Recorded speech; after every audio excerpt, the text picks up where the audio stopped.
Welcome in, friends. It's the top of the month. It's March 1st. We are happy to have you here. I'm joined by my friend Skeptics and Scoundrels tonight. How you doing, buddy?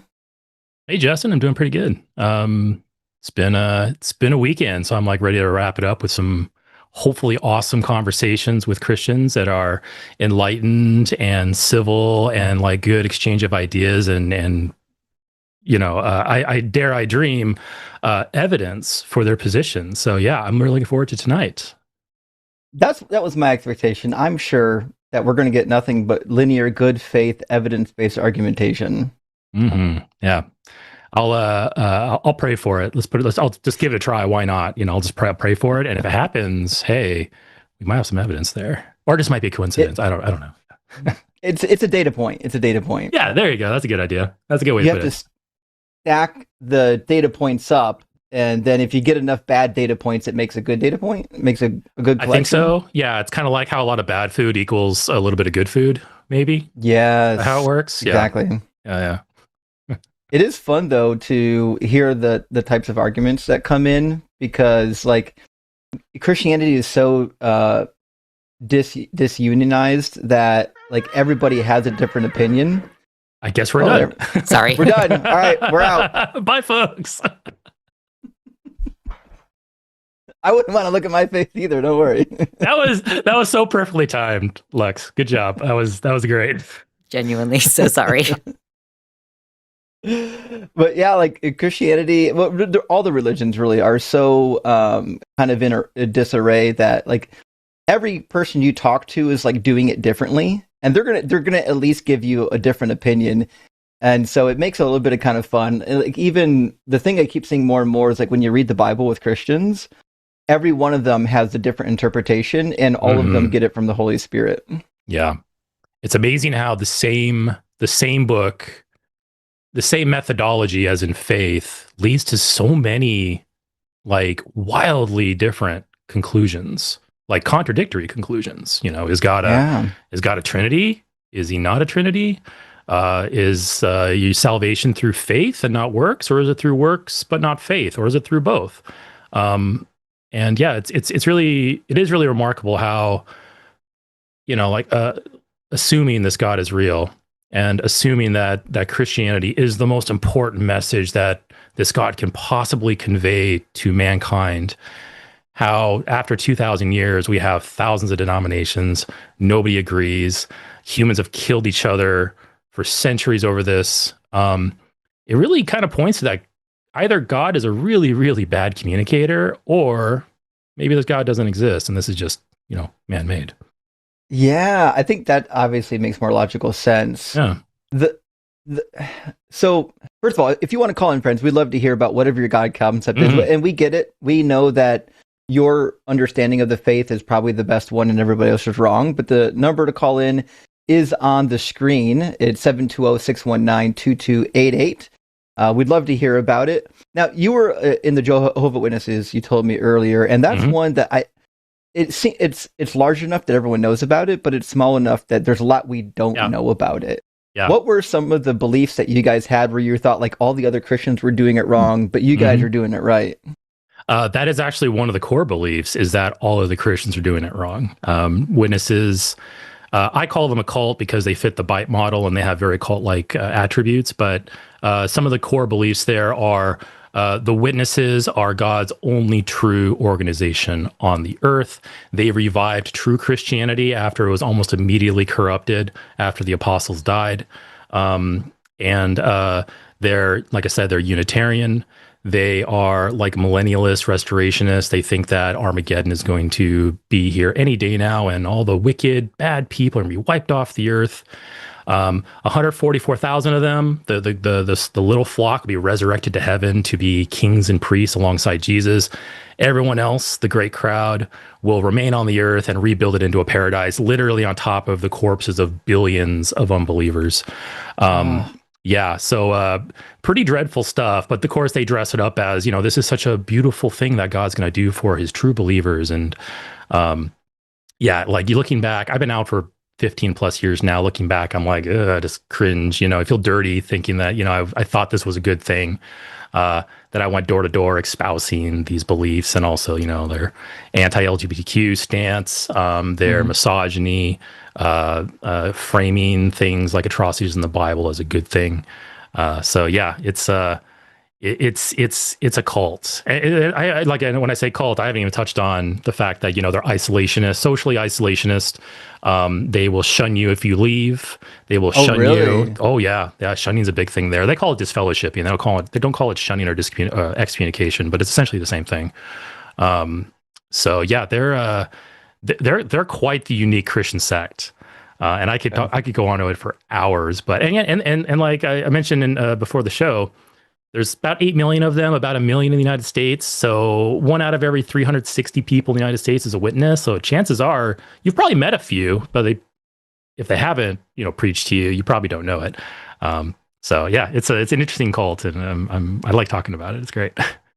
So there are two things that always struck me with the JWs. If I remember correctly, didn't the leader, Charles Russell, didn't he predict Jesus coming back like in the 1800s or something? Yeah. Yeah, there's been multiple failed end times prophecies with the witnesses. I don't remember the exact date that Charles Taze Russell was pointing to, but you are correct. That was the founder of the religion. But it like 18 something was like a prediction. And then 1914 was the big one. Like once they got their numerology all straight, they said, 1914 is the year that Christ will return. Funny part of that is that they erroneously used their base starting point as 607 BCE as the first destruction of Jerusalem.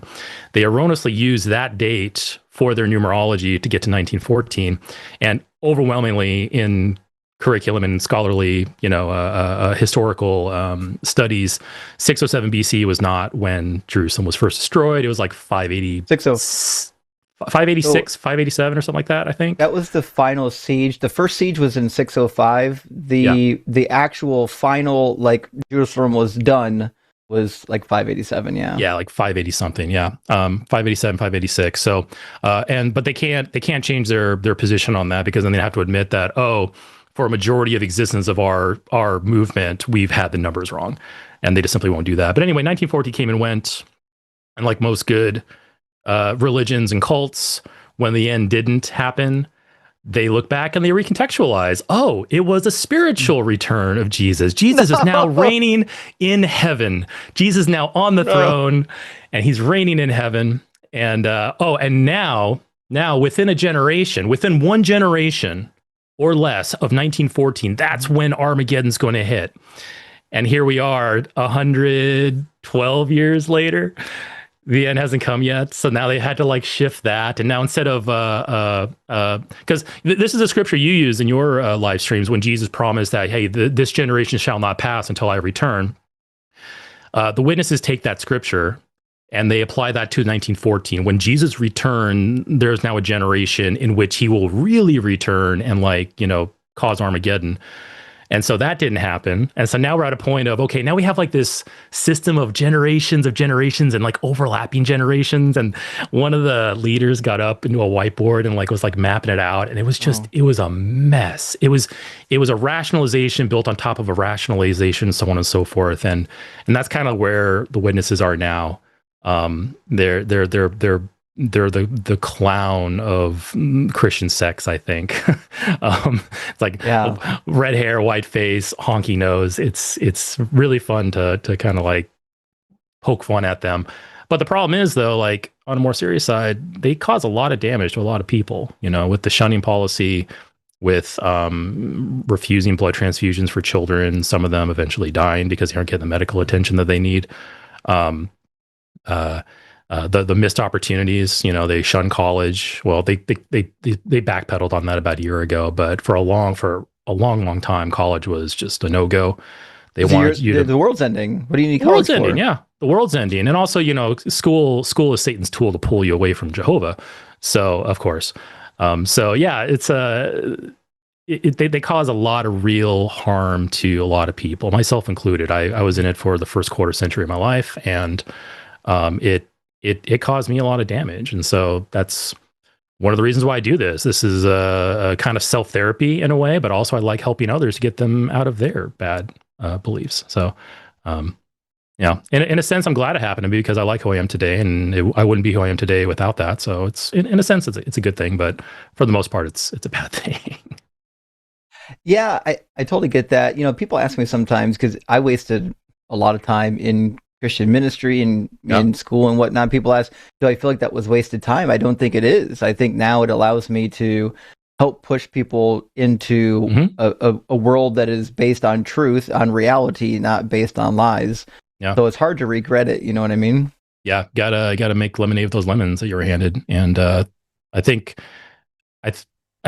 what we do here, I think, is, dare I say, kind of noble work. Like, I'm not saying like, we're like the greatest thing ever, but we're up here trying to disabuse people of their abusive beliefs, helping promote critical thinking and rationality. And if I talk to a person and they walk away believing even stronger in their faith, but for better reasons, I'm actually happy about that. Hey, you dropped some bad reasons for believing or some bad methodologies, and now you're believing for hopefully better reasons.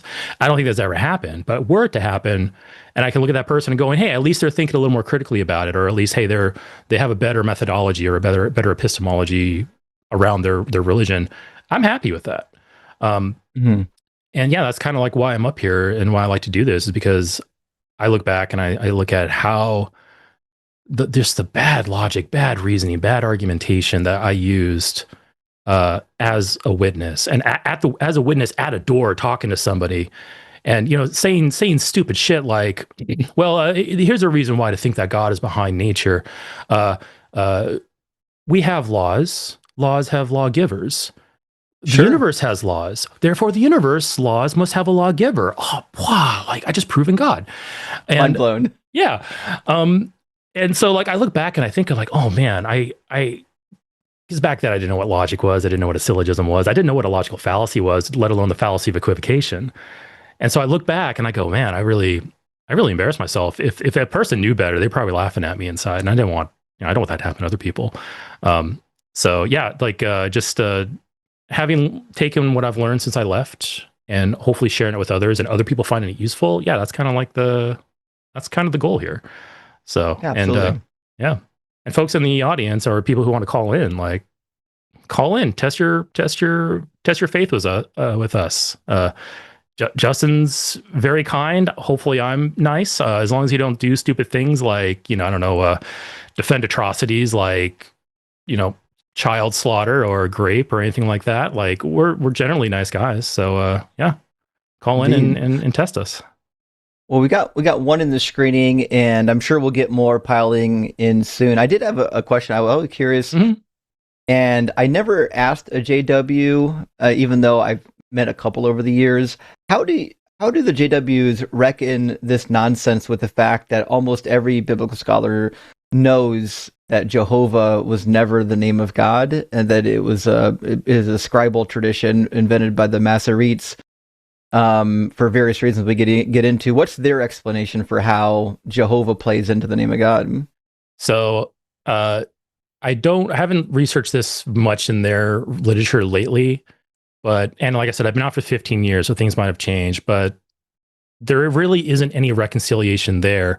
Most witnesses, the rank and file, are kept in the dark on such topics, because as a cult, the witnesses tell you, well, the only spiritual food that you should consume comes from the organization, comes from the governing body. So any exposure to like biblical scholarly work or any type of like quotes from certain biblical scholars or archaeologists or anything is usually a quote mine that's chosen specifically and put into an article that the witnesses publish, framed in a way that supports the witness perspective. So if the witnesses are like, and then they, like I said, it's quote mining, and they've done it very, very dishonestly numerous times. But for the most part, they don't reconcile it because the witnesses, the rank and file, don't know about it. They don't know that, Yahweh was a minor Canaanite god before the Israelites adopted it. They don't know that El was like the central supreme god within that same pantheon. They don't know those things. They think that, right, Yahweh is the one true God, and he chose the Israelites, and the Israelites worshipped him, and that was like the start of it. They don't think about what happened before. Because, the Israelites didn't come from the Canaanites. The Israelites were, they're descendants of Joseph, and they were slaves in Egypt. That's what they think is the fact. So yeah, they don't contend with it at all because they don't know about it. That's interesting. Eventually I'll probably have one call in the show and maybe I can grill them on it. But I get to hear a good answer for it. I remember even when it was like my first year in Bible college when I was first taking Hebrew, the question came up about Jehovah, because we were talking about the King James Bible. Mm-hmm. And it was just our professor went over the resources and was like, okay, here's why Jehovah shows up in the Hebrew text, or Jehovah. And it was, once you see the sources, you're like, oh, that was never God's name. They just put different vowels on Yahweh to keep you from pronouncing the name and disrespecting God. And so that disrespected name is now in all these Bibles. Witnesses do know that fact. They do know that the vowels are unknown in the name Yahweh. So I forget the reasoning why they accept Jehovah as the proper pronunciation. But Exodus 6 does say Jehovah actually in most of the, not all, but most of the Hebrew texts. But the reason why it does is because they took the vowels from Adonai. The Masoretes, when they did their text, to keep you from pronouncing Yahweh's name, they would put the vowels for Adonai, and then they have in the Masorah, in the notes, it'll say, this is what's read, this is what's written. And they want you to say what you read. What you read in the vowels is Adonai. What is written is actually those vowels on Yahweh. And the goal is to protect the name. Just like in the English Bibles, it says the Lord rather than Yahweh. Yeah. That's kind of was their method. And they told you, if you look at the notes of the Masorah, they tell you that that's what's happening, right? But it's just kind of funny that, down the road later, Christians find these manuscripts that say Jehovah, and they're like, oh, that's God's name. It was hidden from us all this time. It's like, that is kind of like what we see a lot with Christians. Like, once you get some piece of evidence that appears to confirm your position, hey, all thought has to stop right there. Like, you don't have to worry about like, okay, what exactly is the story around this? It supports us, we accept it. But yeah, like in the case there, this is actually evidence of something deeper going on, where a name was trying to be obfuscated for the sake of, not corrupting it, or, keeping it out of the commoner's mouth, or whatever their motivation was. But yeah, they find that evidence and they're like, oh, we're done. And witnesses do the same exact thing. They don't really go into like deep history, because all you gotta do is superficially pick a few things, kind of like mush it together. And like I said, a bunch of bad evidence for some reason equals a good evidence to them. Yeah, it's fascinating though. I love that. That's one of the reasons why I like listening to your channel so much, is because you really know your stuff when it comes to the Old Testament and the history behind it. And I love listening how you can go in there and like look at a passage and like really start breaking down the words and talking about like, articles and particles and all that stuff, and like how that can change the word and all that. It's really fascinating stuff. And I really wish that, part of me wishes that witnesses did college like that, because witnesses don't have like seminary or Bible college or anything like that. It's just all you learn at church, and then you go out and you preach and make more witnesses. And that's like the whole enterprise there. I wish that I had like Bible college. I wish I had that kind of background, because I would probably really enjoy it. But sure, also have an even deep understanding into it than I did, because witnesses are told, you know the Bible the best. No one else knows the Bible like you do. We are God's and the first thing I learned when I left the witnesses was, I don't know shit about the Bible. And that's when I started, doing studying. And I still don't know shit about the Bible, but I know more about the witness than the witnesses do at this point. So I'm pretty happy. Yeah, most do. Well, let's grab. We've got a theist on the line, calling from Florida. Interesting says can prove that God exists and that Christianity is true. So this should be good. Maybe I'll see you in church next Sunday. Maybe not. How you doing, Javier? You're on the line with Justin and Skeptics and Scoundrels. Doing well. So cool. Before we get too far into it, what version of Christianity are you a part of? Non-denominational. Gotcha. Okay. And you're saying that you can prove that God exists and that the Christian God is the version of the God that exists? Sure. Sure, let's have it. I'd love to hear about it. All right, cool. So I'm sure you're familiar with the Kalam argument.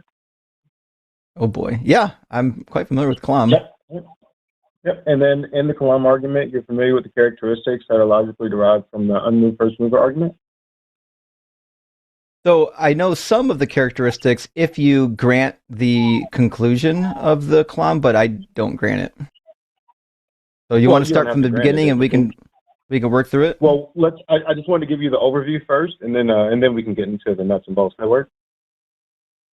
Well, that way nobody can get lost. It's literally just like one or two more points. Once you have all the points, then we can go over each point and see if they logically entail or if any of the science is wrong and things like that.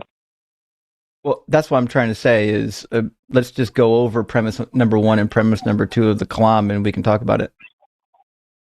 All right.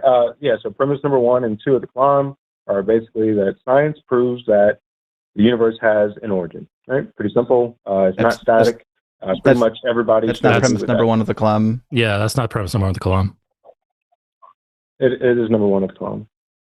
The Kalam cosmological argument? Yep. That's not premise number 1. The universe has... okay, well, go use Google or whatever and pull up what you see on the screen. It is. I don't need to use Google. Science proves that the universe has... Well, use whatever you want. Okay. Be sure not to use the AI summary. Be sure to use like an actual source, like a page. Use whatever you want. That's what I'm saying. Just we're not going to use what you're using because what you got is not premise 1 of the Kalam cosmological argument. Premise 1 is everything which begins to exist has a cause. That's premise number 1. It starts with it's Craig, right? So Craig is literally starting from the science and then getting to it. He starts from the science that proves everything. Yes, William Lane Craig. He's who literally... William Lane Craig does not use that for premise number 1. Kalam argument. He's the one who modernized the argument. What are you talking about? Javier, I've listened to William Lane Craig talk about this. This is not premise 1 as he presents it. Okay. All right. Well, then what would you... are you literally trying to say that the science isn't part of it? Like, even if you were to say, let's say I grant... No, we're disputing what premise 1 is. We're disputing with you what premise... Before it gets there. Okay. Javier, let's back away from the argument. What claim are you making about science and the universe? That might be a more interesting conversation. That the universe is not static. Yeah, the universe changes. I agree. No, as in like the universe didn't always exist and it has a beginning point. These are basic concepts, guys. Why are we fighting over these? I don't think I'm that basic. Even Einstein talked about this. This has been known for a very long time. So Javier, time began. This has been known for space-time began, but that doesn't necessarily mean the universe began. The universe. All right, we don't know if the universe began or not. That's the thing. We don't know. So just to be clear, like science doesn't have a conclusion on whether or not the universe ever once didn't exist, but at a recent actual conference, there was a survey and they asked about the nature of the Big Bang, if it meant that that was the start of all things, or if it made statements about that being the beginning of time. And like 67 to 70% of the people at the conference said, no, the Big Bang has absolutely nothing to do with whether or not there was a beginning of all things or a beginning of time. So what is the BGV and... Hey, you shut the door. That's a different topic. What I'm saying is that denied that the universe has a beginning. What I'm saying is I don't know a single atheist that believes that the universe has a beginning. Not one. What? Are you joking? Nope. You can even read Lawrence Krauss's book. I hate to utter his name since we know what he did to people, but even in his most famous book, Something from Nothing, he dedicated an entire chapter to explain that nothing isn't actually nothing. And I stream every week, at least once a week, with an actual PhD physicist who also agrees with this notion. It's just simply not the case that science has come to the conclusion that there was once nothing that gave rise to something. Okay, so can we write down each one of your premises real quick that you're saying? You're saying that, one, you don't believe that the universe has an origin. Number two, you're saying that the Kalam argument doesn't begin with the science. Yeah, we're not presenting an argument here, Javier. Well, I mean, we're just telling you that premise number two of the Kalam argument to be. We're saying premise number two of the Kalam needs support. What's your support that premise number two of the Kalam is true? Premise number two, after you get from the science, then once the science establishes that the universe has a starting point, then you get into everything that exists. That's like you guys are saying is premise one, it's literally premise two. And then from there, we get into premise two. The first mover argument after that. That's a whole different argument. So to be on point here, my co-host gave you the two premises. And the second premise is the one we're talking about right now. The first premise, no, we're giving you the argument. Kalam cosmological argument starts with P1. That is not the Kalam argument. All right, Javier, listen, if you keep talking over us, we're just going to have to put you on mute so we can actually get some words out. So according to William Lane Craig and the fucking Wikipedia page on the Kalam, premise number one agrees. William Lane Craig and the wiki article agree that premise number one is that everything that begins to exist has a cause. Premise number two is that the universe began to exist. Right now, what we're suggesting is that we have no reason to believe that the universe began to exist, and we're just merely asking you to support premise number two of the Kalam. Can you do that?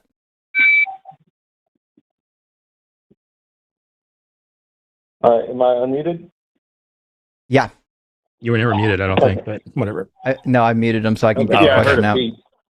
I should probably get Call in Studio turned on. Okay. So our only disagreements really are, number one, that I'm saying that it starts with science as far as William Lane Craig's thing, and I've talked to him about it. And you're saying that it doesn't, so not a big issue there. Even if you go past that, one step past it, it's still part of the logical entailment. So you would still have to, I don't know why. I don't think that's worth arguing over. So you're basically saying that you don't believe that the universe has a origin, which, I mean, I thought that this was settled since even Einstein had to admit this one. So So you're saying that you're saying that Einstein didn't admit that the universe has an origin? I don't know what Einstein said, but I'm not agreeing that Einstein's opinion. I just thought this was such a. I'm not we're way past this as far as. I'm not agreeing that what Einstein said about the origin of the universe is science. When we talk about the scientific consensus of the universe, Einstein saying a thing is not the same thing as science showing a thing. It's also true that Einstein has been dead for quite some time, and science has moved beyond Einstein, which is why I'm going to reference much newer actual physicists and scientists who disagree with Einstein. If you think that was Einstein's opinion, that's great that you believe that, but there are dozens and dozens of scientists right now that are still alive that disagree with them. That would be a logical fallacy, number one. That's not a logical fallacy. Well, okay, let me be very clear. Number one. So it's a logical fallacy to say that Sean Carroll's and James Hartle exist? That's a logical fallacy? That's not even the same argument. So let me finish real quick, just so we're not. I didn't give you an argument. Are you concussed? Do you even know what's happening right now? Can you let me? Javier, I think the problem here is that you're using words differently than we are, because we aren't presenting arguments. We aren't presenting fallacious arguments, let alone that. You seem to be clumping the universe. You seem to be clumping everything that begins into this thing you call the universe. But physicists today, more educated people than you, me, or even Justin, know that these are bigger. There's bigger things, more pieces at play here. There's the cosmos, there's the universe, there's space-time, there's matter, and there's energy. So you can say that the universe began. You can say, Javier, that the universe began, and we can simply say we don't think that's the case because we don't have a reason to think that's the case. Space-time began, we believe. What you just said doesn't mean anything. When you're talking about energy, time, and matter, those are all inside the universe. So when I say universe, yes, I'm talking about all those things. So you don't need to talk about energy, space, time, and matter because those are all inside the universe. I'm talking about the universe. So I've never talked to an atheist that is this far behind. Like this is like day one type shit. It's actually you're behind, and I actually don't know of any time where Einstein said the universe had a beginning. In fact, I'd love for you to give me the actual publication or quote where Einstein said that the universe came from nothing and had a beginning. Okay. He didn't say it came from nothing. He said it had a beginning. But I've never said it came from nothing. Find me the quote. Literally the opposite of being a theist. Find it for me. Okay. Find it. I'll give you the quotes. I have them written down. And so once I give you these quotes, because somebody, I believe it was the one with the beard or whatever, he was like, well, this is why I said it was a logical fallacy. So one, I said Einstein said these things. That's just saying I'm dating it, how long these arguments have been around and been already addressed. So I'm not saying it's true because Einstein said it. That would be a logical fallacy. Then he said, well, supposedly Einstein said it. It's either he did or not, right? So we don't have to say supposedly. And then number two, then he went on and said, well, I'm going to quote all these other people that disagree with him. That would be the logical fallacy because you're saying, well, these people don't agree with Einstein. That's actually not a logical fallacy. So what you've done is you've appealed to one person. And you're implying the what argument. You've done, and the thing that you're struggling with right now is you've said, Einstein said that the universe had a beginning, which you didn't support. I actually don't think you did. What we're saying is that's great. Even if he did say it, these other scientists disagree. So all we're doing is using your same dumb argument against you, right? You cannot support the idea that the universe had a beginning by just merely saying Einstein said it. That's why we're asking you to actually provide support. That's why I can give you like a dozen other scientists, some of them still alive today, that disagree. All we're asking you is to provide the evidence that the universe actually had a beginning rather than just claiming Einstein said so. Okay. So I did not say that it's true because Einstein said so. I was just dating. I was saying how long the argument has been around. Yeah, what's the evidence? What's the evidence? So, let me quote Einstein. Thank God. All right, so let me go pull up Einstein's quote real quick. All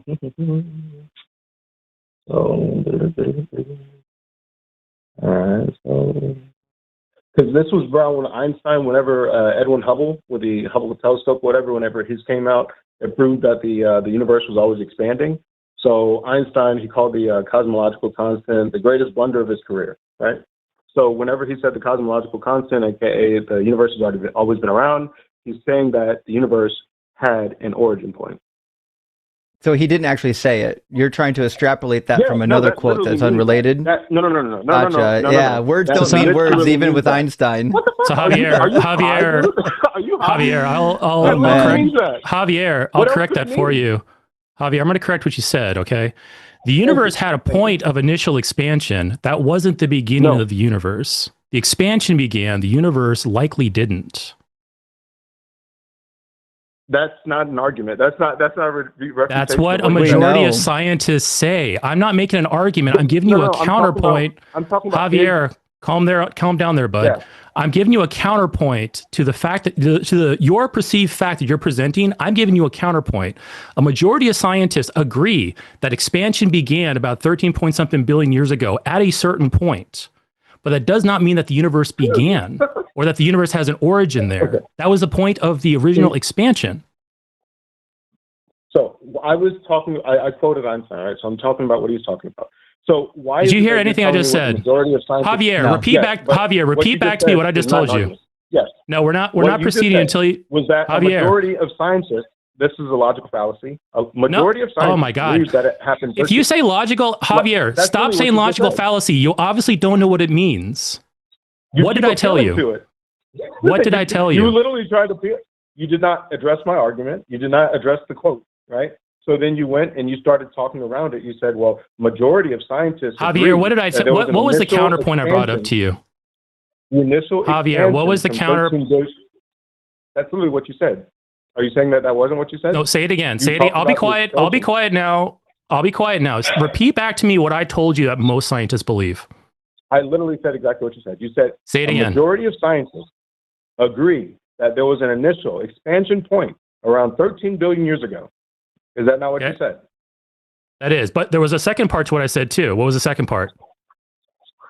I didn't. Once you said that part, it wasn't addressing what I said, and I started. So once I said that part, you blanked out, and your eyes glazed over. Fine. So Javier, I'll repeat to you, Javier. Doesn't address what Javier, I will repeat to you. I will repeat to you what I said. It doesn't say. I'll repeat to you what I said. You're not arguing. Okay, go for it. I'm not. I'm giving you a counterpoint to the erroneous data you're bringing forward. Scientists agree. I literally just quoted. All right, I'm muting you for a moment. So please unplug your ears and listen to me carefully. Scientists agree that expansion began 13 point something billion years ago, and that was the Big Bang. That the Big Bang was the initial expansion of the universe. Scientists do not say that that was the origin of the universe, or that the universe began there, or that they don't make any comments about what happened before, if that's even like a coherent question to ask. Expansion began. Likely the universe did not. Scientists do not make any comment about the universe beginning at that point. You're unmuted. Cool. I literally didn't give you a data point. I literally just said, I guess you call that a data point. I'm just saying this is what Einstein you quoted Einstein. Because Einstein addressed this a long time ago. And then good for him. You went and said that good for him. I'm going with modern scientists. You want me to finish talking about I'm going with. You can't get mad when I talk over you, then. Javier, I will talk over you because you're appealing to Einstein, and Einstein had a lot of stuff that's correct. I'm not appealing to Einstein. Literally, I'm not appealing to Einstein. God. I'm saying this is how long the argument has. That's how long it's been known. I'm not appealing to Einstein. It's actually not been known. And that's not what science teaches. I can show you the survey. You want to see the survey? Are you too fucking dumb? How are you guys? I can just show you. I can show you the survey. I don't give a fuck about a survey. This is not an argument. I'll just show you the actual survey where scientists have given their opinion on this. Let me see if I can actually show it to you. Is that what we're doing? Logical fallacies? You had an appeal to Einstein. Which one do you think is better? To Einstein, holy fuck. Then what's your data? Einstein said I have not said that once. Hey, then what's your data? Give us the data then. What's the data that supports the universe having a beginning? Because we asked you for the data and you said Einstein. So we'd like to hear the actual data if you have it. I did not say Einstein. I said that's how long people have known. What's the data that demonstrates the universe had a beginning? Okay. So why are you asking me for data rather than asking me for the science and logical arguments? Why are you asking for data specifically? That is the data, you dumb motherfucker. Okay. That the support for premise number 2 later because you've shown that that's the support for premise number 2, you smooth-brained fucking ape, is any information or data that would make premise number 2 true. I don't give a fuck what it is. I don't care if it's a collection of scientists that wrote a survey. I don't care if it's a particular scientific piece of data that was recorded by a telescope. I'm asking you for anything that would support premise number 2. I don't care what it is. But the only thing you've given us so far is Einstein said a thing. We need something better than Einstein said a thing. And now you're unmuted. You're two of the stupidest people I've seen on the internet in a long time. Present the evidence, bro. You don't even know that the fucking universe has an origin. Present the evidence, bud. You're two of the stupidest people. Javier, stop projecting and give us the evidence. Yeah, the nervous laugh is wild. Imagine coming up here. Imagine coming up here and thinking you're doing Jesus's work right now. Could you imagine actually getting on a live stream with atheists, not presenting any evidence whatsoever, and then literally crashing out? I'd love to hear your defense of Colossians 3:12. You want to hear Colossians 3:12? Have you read any of the Bible? You don't care about the Bible? You don't care about the Bible? That you're quoting the Bible to me? I'm asking you. Do you care what the Bible says? Do you care what the Bible says? You're like, do you care what the Bible says? The guy who appealed to Einstein is mad that we're appealing to other scientists that disagree. Wild. Replay the tape. Show me where I appealed to Einstein. That's wild. What's the data? What's the data? What's the data? Give us the data. Give us the data. So, number 1, the universe has an origin. If we just use 3 things, very simple, right? We're asking the data for that claim. I'm literally saying stuff. Are you not hearing me? BGB theorem. Yeah, I heard BVG theorem. Can you explain that? Yep. Number 2. Yeah. Can you explain it? Valentin. Yes, why do you keep talking over me when I'm talking? I'm asking you I'm asking you to give the argument for the BVG rather than just say it. Yes. Do you hear me? Are you gonna talk over me again? I heard you, which is why I asked you to explain it. All right, thank you. Oh my God. All right, so it's just math. It just proves that any universe in a state of cosmic expansion, as ours is, which you would agree with, I believe, correct? Is that correct? Keep going. Correct? Keep going. Okay, so regardless of any kind of effects that you guys are going to try and throw out there, because I know you're going to try and throw out your little, your multiverses and all that, so it doesn't matter. BGB theorem deals with all that. I didn't say anything about multiverse. Yeah. That's great. I'm wrong for presuming, right? So any little other things that you guys are going to try and bring up, I'm just trying to make sure that you're going to deal with the BGB theorem. So any other mechanism that you guys are going to bring up, just trying to make sure that it's still waiting for you to explain the BVG. Lock in a focus, Javier. Come on, let's move this forward.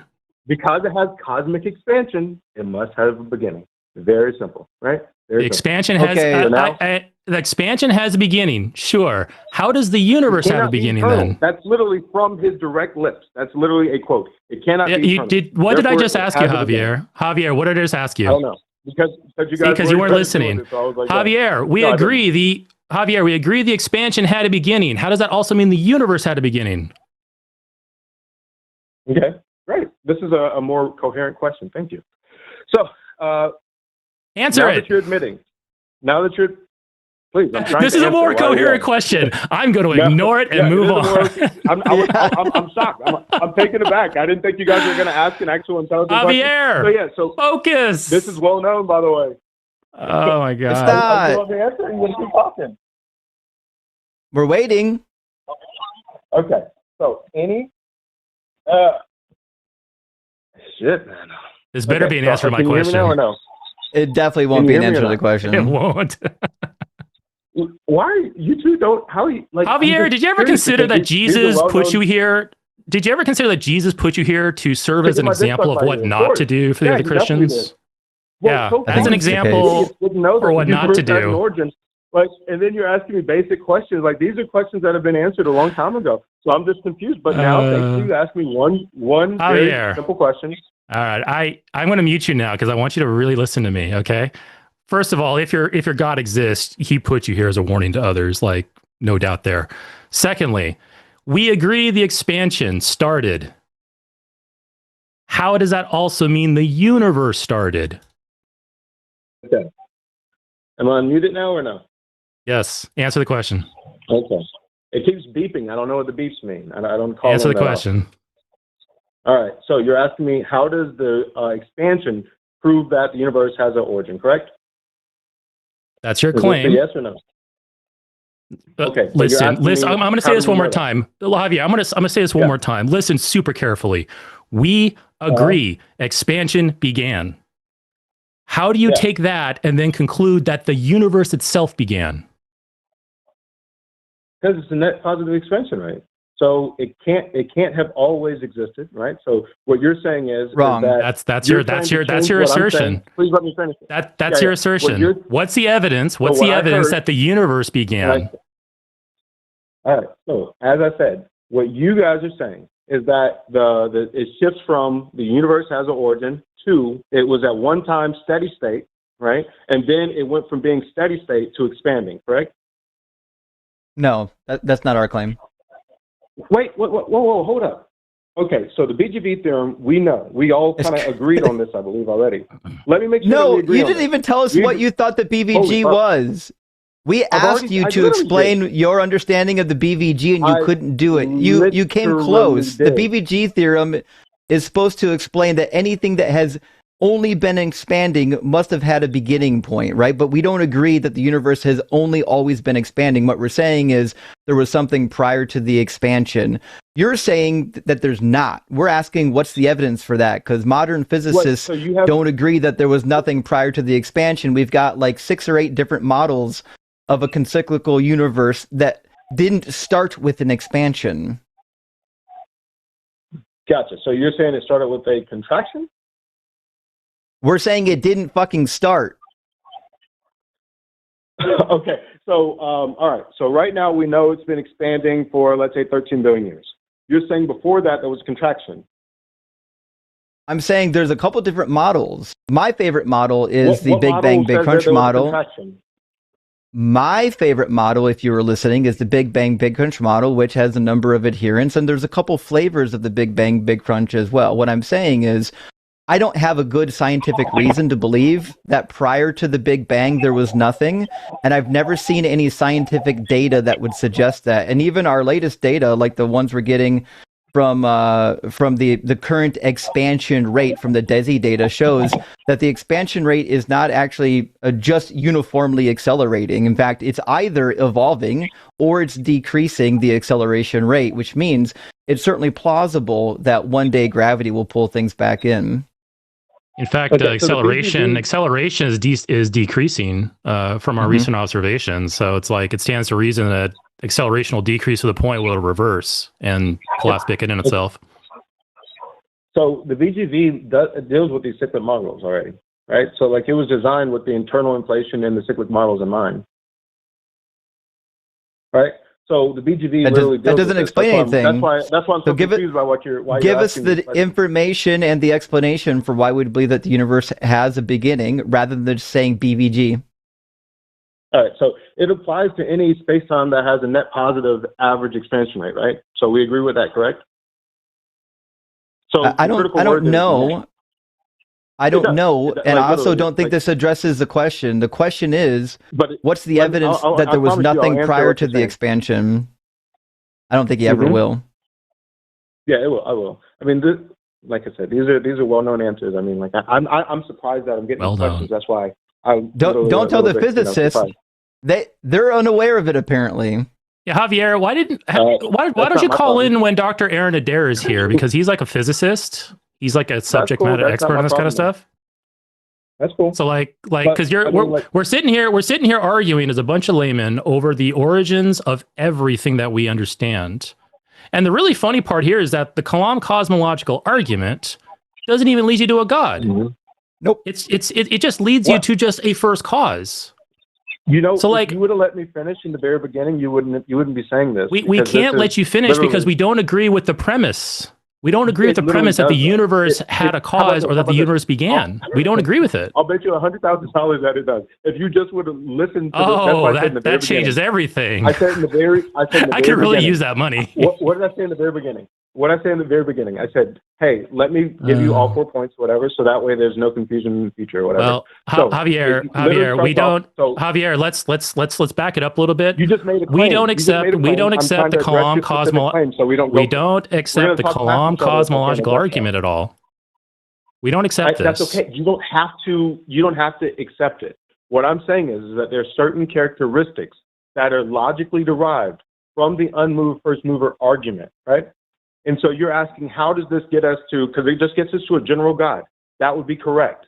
But what I'm saying is, it doesn't get you. Kalam does not get you to a general God. It doesn't get you to a general God. It doesn't get you to any God at all. It just gets you to a first cause. It literally gets you to a general God. No, it's not. There's no mention of God in the argument. Javier, there's no mention of God anywhere in the Kalam argument. It's the unmoved first mover argument is part of the Kalam. That's a different argument from Aquinas.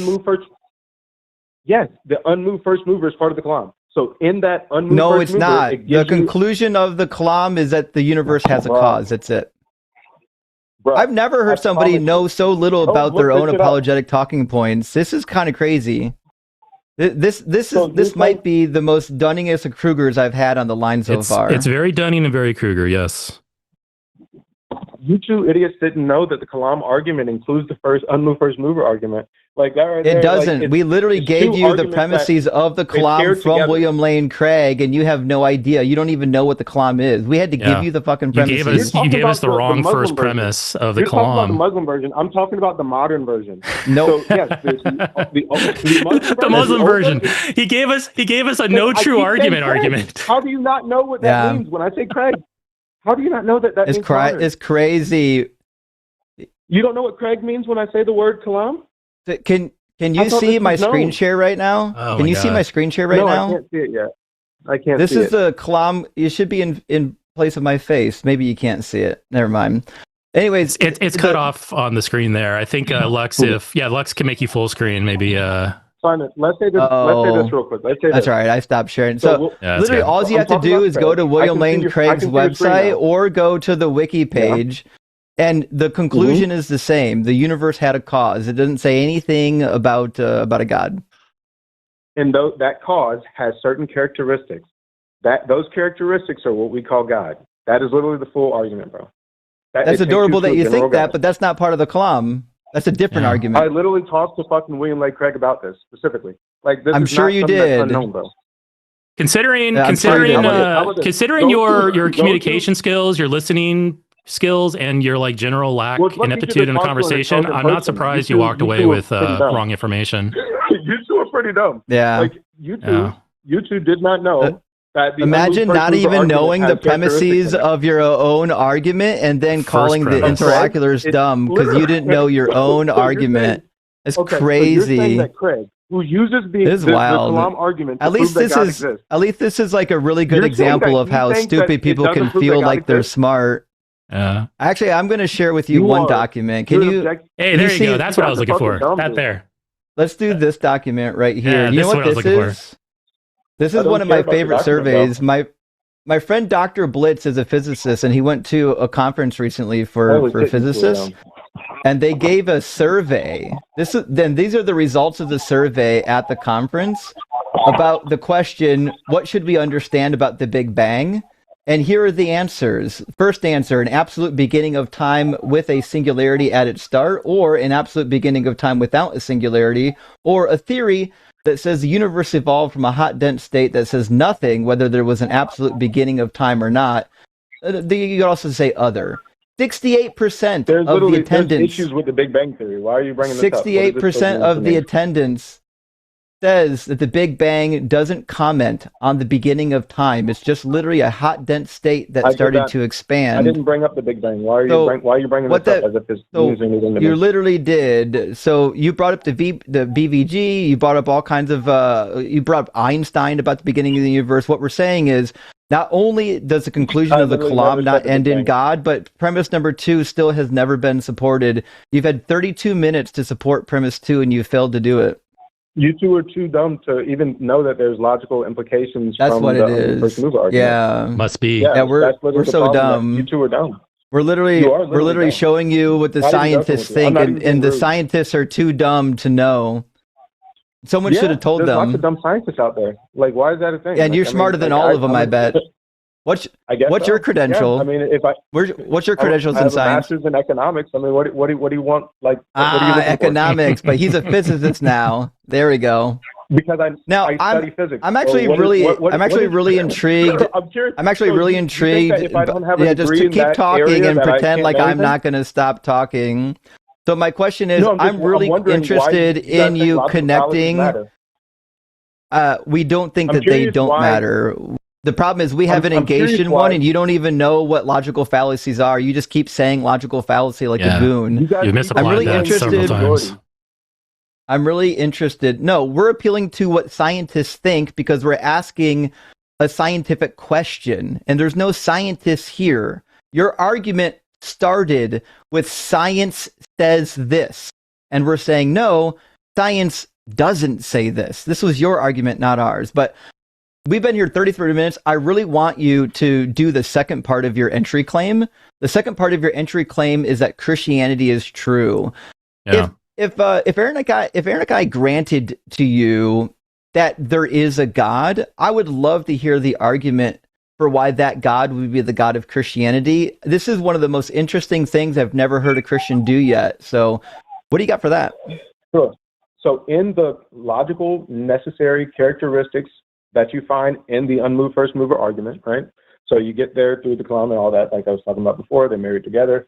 So you have characteristics. So in those characteristics, you have multiple. So one of them is he must be outside of time and space, right? So like nobody's going to deny that. That's basic logic. If you're going to build a box, no, I would deny inside it. The box and you build it, right? I don't think you could do anything outside of time and space. That's logically impossible. Oh my God. Okay. So it's funny. You don't have to Javier, it's funny. Hold on, I muted you for a second, Javier. It's really funny how the first half of your argument is all about logic and syllogisms and putting these things together logically, and then the very first part of the second part of your spiel is immediately throwing logic out the window by saying that something can do something outside of space and time. I find that funny. That's basic logic, bro. It's basically sure. Yeah, I'm sure it is. It's basic logic. Can you man my argument? Can you have a progression of events without time? Can you still man that one argument, please? Can you have a progression of events without time? Can you have a progression of events without time? He'll never actually engage in the conversation. It's a category error. Can you have a progression of events without time? It's not a category. You don't even know what that is. We're asking you about time right now. Bro, can you guys still man my position? Bro, can you just run away harder? We're asking you argument. We're asking you to engage in the argument you provided, which is that obviously we agree that the thing existed outside of space-time, but we don't agree that whatever the first cause or the prime mover was. It's actually not logic. We're trying to get you to shut the fuck up for a minute so we can talk about the logic, okay? We don't agree that you can have a creator outside of space and time because it breaks logic. Would you like to engage with us about why it's illogical for something to create out of space and time? I'm going to give you an analogy and explain to me why I'm wrong. So he's not going to do. All right, here's what we're going to do. I'm going to give you. Hold on. Just shut up. I'm going to give you 2 solid minutes to give me your best analogy, your best argument, and I'm tired of talking over you. So here's what we're going to do. You give a solid 2 minutes defending your position, and then after that, you'll get the final word. I won't even respond to what you have to say. I'm done arguing with you. If you're mad at us because we wouldn't let you get it out, now's the time to get it out. We're ready to move on to a newer caller. Are you good with that? Can you give us your 2-minute argument? All right. So if you're going to make a box. Oh, no. His universe ended. Shoot. Oh, no. That wasn't part of the BVG. Oh, no. That big crunch happened fast. That was a hell of a crunch. I do a few things that I noticed when he was talking a lot. He mentioned he accused us of engaging in the argument from authority. The argument from authority is a fallacy if the appeal to authority. The appeal to authority is a fallacy if what you're appealing to is not actually an authority. For instance, I can say smoking causes lung cancer. I'm not a doctor. I have no clue about how putting smoke in your lungs causes lung cancer, but I can hand wave at all the scientists and doctors that say so because they're the experts. And I can say, I think that this is the case because they say it's the case. They're actual authorities on it. That's okay because I'm a layman. I can't understand and take time to learn every single thing that's needed to have these conversations. I can look at an authority and I can go, hey, you know what? This group of people over here, trusted, it's the majority. I'm going to go with what they say. They might be wrong. Sure, why not? But I have no way to know, and I'm going to go with what they say. So Javier, when you come in here and you're appealing to Einstein, this goes back to what I was saying beforehand about how Christians will find a little nugget of evidence somewhere, and it on the surface confirms what they believe, and they don't dig any deeper. Javier, you can quote mine Einstein all day long, but then we can go, well, Einstein lived a long time ago. There's a lot of scientists now that disagree with him. The science has progressed. And you can't just say, well, that's an argument from ad populatum or as an argument from authority. No, we're appealing to the same sources. Just ours are more modern, more numerous, and more informed on the matter. We're going to go with them. We're not going to go with what you say about Einstein, especially whatever Einstein actually believed. We're definitely not going to believe it if it's filtered through you because you're obviously motivated to prove this religion to be true. And also, again, I'll hit that nail on the head one more time, or hammer this one more time. You can't part one of your spiel be all about logic, and then immediately the first part is we have something that does something outside of space and time. That is a logical impossibility. So you're immediately throwing logic out the window because you're like, okay, I convinced them a God exists. Now I can break all the rules to show them that it's my God. Yeah, Javier, get out of here with that, man. It was a fun conversation, though. I was laughing a lot. It's funny because, like, you know, it's fun to see people that are so confident but also so freaking wrong. Yeah. But you can tell when they're particularly clownish, because they even got you and I talking over each other, which is not something we typically do. We would do. They pump energy into the conversation, and then we all get like wound up, you know. And yeah, it happens. And I'm fairly hangry right now. I have not eaten today, and I probably really should have. So I'm a little spicy right now. I love it. When you jumped up on him, I was like, "Fucking A, give it to him, baby." That's what I'm talking about. Man. So we're having a good time tonight. That was fun. But hey, you know, I mean, and I stick to it. I think if God put Javier on this planet, Christians, that's what you don't do. Look to these warnings that God has given you on what not to do and how not to convince others. Could you imagine acting that way, and then when confronted with the Bible, you're like, do I care what the Bible says? You motherfuckers should care what the Bible says. That's your guidebook, basic instructions before leaving Earth. Have you heard of this? Holy shit. Yeah. We should have probably, in retrospect, said, hey, you know what? Fine. Let's grant the Kalam, even though it's bullshit. Let's go ahead and grant it. Let's say, okay, Javier, you got us to believing that there is some type of entity, some type of mind behind it all. And that is what you did at the end there. I think we should have did it sooner, maybe, just so we can get to kind of the more fun, like watching him try to prove Christianity part. But maybe next time. Right? Yeah. Calling it, Javier. We'll accept the God claim. We want to know how you get it to your God, because that might be the more fun conversation. I think it's certainly more interesting, because I could easily just say that Lisa the Rainbow Giraffe is the cause of the expansion. There's so many other options. Yeah, I like to think it's like a drunk Loki. Like, I think Loki far better explains what we see than Yahweh does. I can go into that, but yeah. That might be a realm that is outside of my expertise. For all those who know me, I don't know anything. I apologize about pop culture. Let's grab, I think Hayden next is agnostic, and then we'll grab Josh after that from El Salvador. We typically try to prioritize the theist callers and the agnostic callers, and then the atheist can come in and fill in after that. So let me grab Hayden, and we'll get the next conversation started. Hayden is asking, did Jesus advocate for peace? Well, welcome to the line. You're on After Dark with Justin and Skeptic and Scoundrel. Welcome in. How you doing? I'm doing good. Good to hear it. Now, it sounds like you may not be a Christian. You're just kind of believe in a generic God, but you've got questions about Jesus. Is that what I'm sensing? No, I've deconstructed, but I still just get curious what you think about it, because I'm conflicted on I deconstructed and I'm still conflicted on this character. Is he even worth following at all? Okay. So the question is, do you think Jesus advocated for peace? Eric, what do you think? Well, I'll be a little pedantic. I don't know what Jesus said, because we don't have any Jesus writings. Everything that we think Jesus said is through others. But let's just go ahead and grant that, okay, a guy named Jesus existed, and somehow the writers of the Gospels were like accurately conveying what he said. I think it's maybe a mixed bag, because he said he would come and divide families and bring a sword. But then he also said that those who take up the sword will die by the sword. So it's like kind of mixed messages, I would say.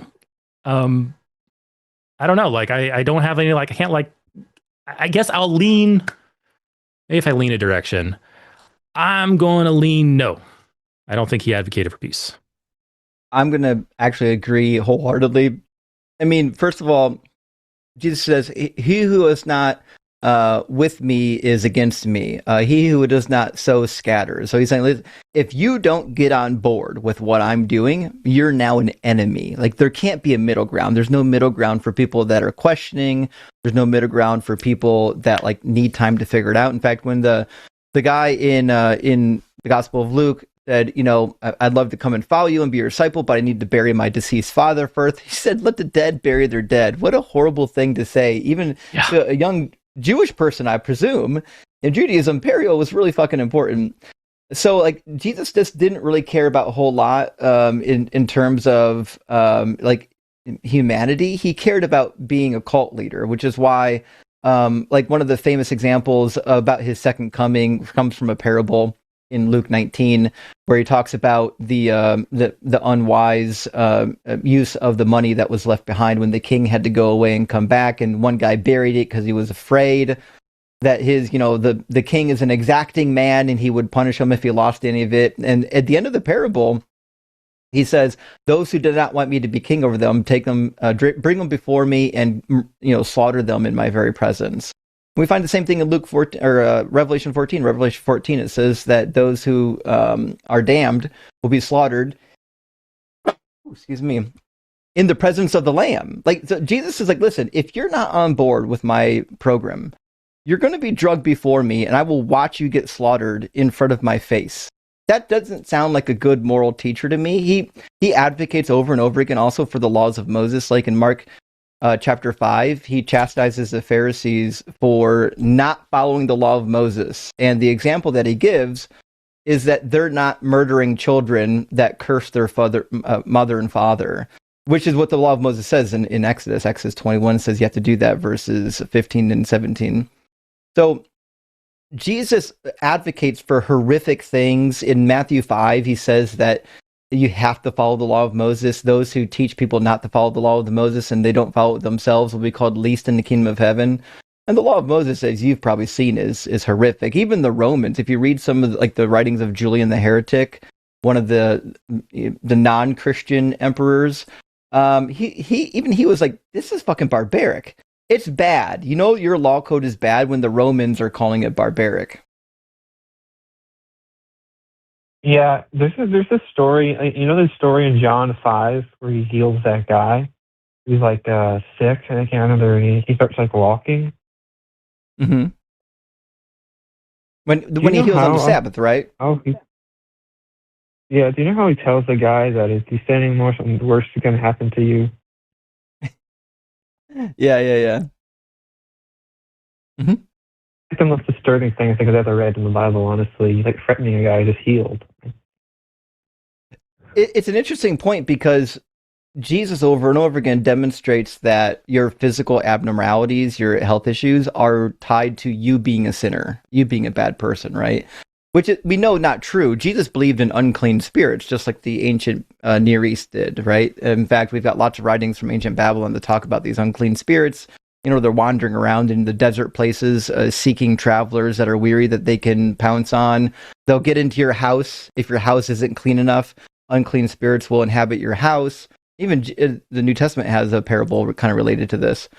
So the fact that Jesus thinks that you're sick because you're a dirty sinner is just another case that the guy is out of his mind. He certainly couldn't be from God, Yeah, I was just thinking it was weird because, like I said, he just heals that guy instead of being encouraging. He said something worse will happen to you if you keep sinning. I'm like, what is this? It's weird. Yeah. And why would it, And Hayden, it's perfectly okay to say, hey, I can see this entire anthology or series of books about this guy that supposedly existed. It's okay to say, hey, you know what? This statement here, I like. Hey, the statement over here, I don't like. There's lots of passages in the Bible as a whole that I find very profound, very human, beautiful even. Some of the Proverbs are amazing. Really, really just deep insights into the human condition and human struggles. And I love reading those things. I'm like, those are beautiful.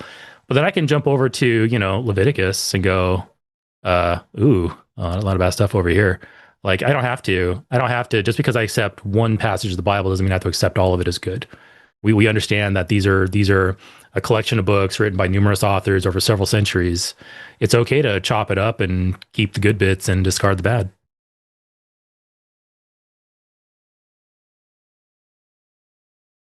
Right. Well, I actually have to go now. So thanks for taking my call. All right, fair enough. Good to hear from you. Thanks. I think Jesus was into some kinky shit when he was on Earth, because when we were talking about the violence part, I was like, he made a whip and he went into the temple and started whipping folks. He also really liked feet. I think Jesus and Quentin Tarantino had a few things in common there. So yeah. The feet story is one of my favorite because it ties into this apocryphal story that I think some people know about, but not a lot. So do you know about the Holy Foreskin? No. I want to know now though, because I've never heard those two words put together before. Yeah. So there, in the early medieval period, there was this big boon for churches to come up with holy relics of like the apostles or Jesus. And one of the most famous relics was these churches claimed to have the holy foreskin of Jesus from his circumcision on the 8th day. That would be good for tourism. That'd be really good for tourism. Absolutely. Yeah. Everyone loves chitlins. So the backstory, though, that you get is from the Arabic infancy gospel. It tells about when Jesus was born, Joseph and Mary were like by themselves, which is preposterous. That's not how birth worked in the ancient world. So Joseph went out of the cave, found an old Jewish woman to help give birth, and she was ill. When she touched the baby, she instantly became healed, and she was like, "Oh, this baby's special." So she pledged to serve this baby the rest of the life as like a nanny. And so she was there on the 8th day when he was circumcised, and then she knew this baby was really special and had magic healing powers. She took the foreskin after the circumcision, ended up giving it to her nephew, who was a seller of like perfumes and ointments, and he stored it in a jar of nard for just for storage. And then when Jesus was like 33 years old and the woman came with the jar of nard to anoint his feet, it was the same jar of nard that had the holy foreskin in it. So Jesus' own foreskin apparently turned into a toe ring. Perfectly aged and fermented jar of nard. It's so crazy. Here's a thought. But, I'm sorry. Are you done with the story? I'm done. Okay. Yeah. Okay. Here's a thought. Jesus was a perfect man, right? Like wouldn't it make sense that any damage to his body would be perfectly healed since he was perfectly, like instantiated as a human?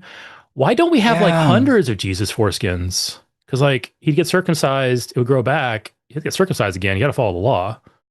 Wouldn't we have hundreds of these like laying around? I actually think this brings up an even deeper problem because I think the answer to your question is that Jesus's wounds don't heal. Because when Thomas in the Gospel of John approaches Jesus, Jesus says, "Put your finger in the hole. Look at the holes in my hand. Put your finger in the hole in my side," which means the wounds were all still there. Like they didn't heal. So if that's the case, then I guess that what that means is Jesus always had a bloody schlong from his circumcision that never healed, which is why he's so angry. Maybe there's a botched circumcision. Yeah, that's something to think about. The witnesses get around that by saying that after his resurrection, he didn't come back like in the flesh, which I know a lot of like Christians are like, whoa, that's not good, But no, the witnesses think that he came back in like it was like a physical yet spiritual form, and he could represent himself however he wanted. Because I think in one of the passages, one of the stories after his resurrection, he like appeared, but certain individuals didn't recognize him because he was like disguising his appearance.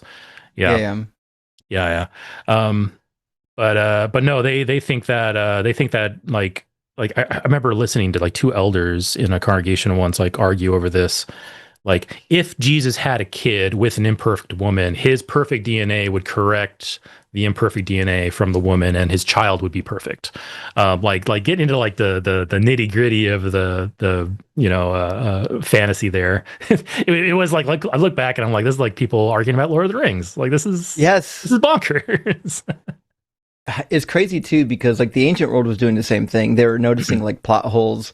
Asking questions and then applying band-aids. That's why if you look at like the software of the Bible, it's just so many patches on patches, and like some of them are broken. They don't even work anymore. I use that same exact analogy in that, assuming that the chronological writings of the gospel was Mark, Matthew, Luke, and then John, you can see very clear iteration and correction. Like Mark was version 1.0 of the story. Matthew, Luke, whichever one came first, version 1.1, 1.2. John comes by and goes, "No, Jesus was God, version 2.0. This is the new release, baby." And then that's not even counting about all the other like iterations we had, like the Apocryphas and the stuff that didn't make it in the Bible that not a lot of people know about. Very, very clear. I think it escalates all the way up to like when Jesus resurrected, he had like a gigantic anthropomorphic talking cross with him when he appeared out of the tomb. Very clear iterations of the story. It was just fanfic upon fanfic upon fanfic, and now we have a religion around it. Right. Yeah. Well, let me grab our next caller. Maybe we'll get back to some fanfic if we're out of callers, because there's a lot of stuff to dig in there. But we've got a call from Canada. Bob is a theist, and it sounds like might be a Christian. Bob is asking, or is stating perhaps, how the Bible was inspired by God. Science is in the Bible. Modern science was born from Christianity. And this should be a lot of fun. So, Bob, welcome. You're on the line After Dark with Justin and Eric. How you doing? I'm doing pretty good. How are you guys? I'm doing well. Doing good. Is it safe to assume? Yeah. Sorry, there's a little bit of a delay between all three of us, so if we're patient, we'll hopefully not talk over each other. Is it safe to assume you're a Christian? Sorry. Here, let me see if I can make that better. Yes, and you are correct. Okay. Close and stuff out for it and speed up my internet. I am rural, so the internet's a little choppy. Am I correct in understanding that you're saying that your argument is that you have evidence that God inspired the Bible? Well, yeah. I would say generally, if you were, because it's easy to like right now, most people get the mistake of only looking through as like a modern person is right now, without actually looking at like putting yourself back in time when it was written, surrounded by all the other cultures who also believed in their own gods, and then gather all of that information and see what kind of looks like what did they believe about the world and like what they saw. So I would stress that in fire is more what we see, and we've had many cases of people being inspired by what is written into the Bible. To like, let's per se, Michael, what is his name? I have it written down here somewhere. He was a navigator, a French one, I believe, who he was reading Job, and it says, whatever passes along the sea, whatever passes along the paths of the sea, which is inspired Matthew Fontaine Maury in 19th century to map out ocean currents, which revolutionized travel over the water, which is just one of them. So this is not really helpful because like we've got mentions of ocean currents far before the mention that you're referring to. Like there are people who have been writing about this since the Greeks. I can bring more out. Sure. Well, the Greeks, I'm talking, well, Job was written 700 years before, like 16 to 2,000 years before Christ. Oh no, that's certainly not the case. Job is written in a form of pretend late stage Hebrew that's pretending to be Aramaicized. There's no like serious biblical scholar that thinks Job was written prior to the Babylonian exile. The form of Hebrew that it shows up in doesn't exist prior to the exile.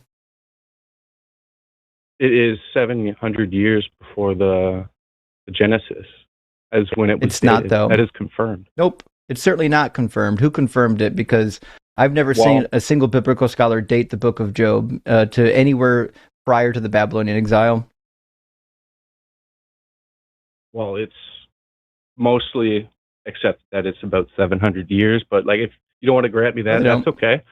How about we go to the? I'm just saying that your claim isn't true. Like, yeah, from Leviticus. It does.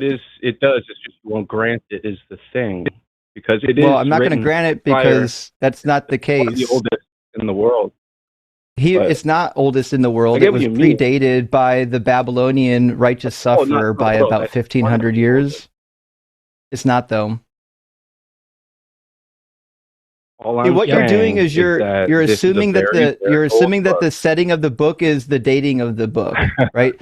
So just because Job opens and says a very long time ago in the land of Uz doesn't mean that it was written then. The documents that we have show that it's written in a form of Hebrew, pretending to be Aramaicized, which wouldn't have been in existence prior to the Babylonian exile. And if it was prior to even the time of Solomon, which is what you think it is, you think it was really long ago, it wouldn't even be written in Hebrew. It would have been written, like biblical Hebrew didn't even exist until the 10th century. It would have been written in an entirely different language and then translated into Hebrew and then translated into Aramaic Hebrew after that.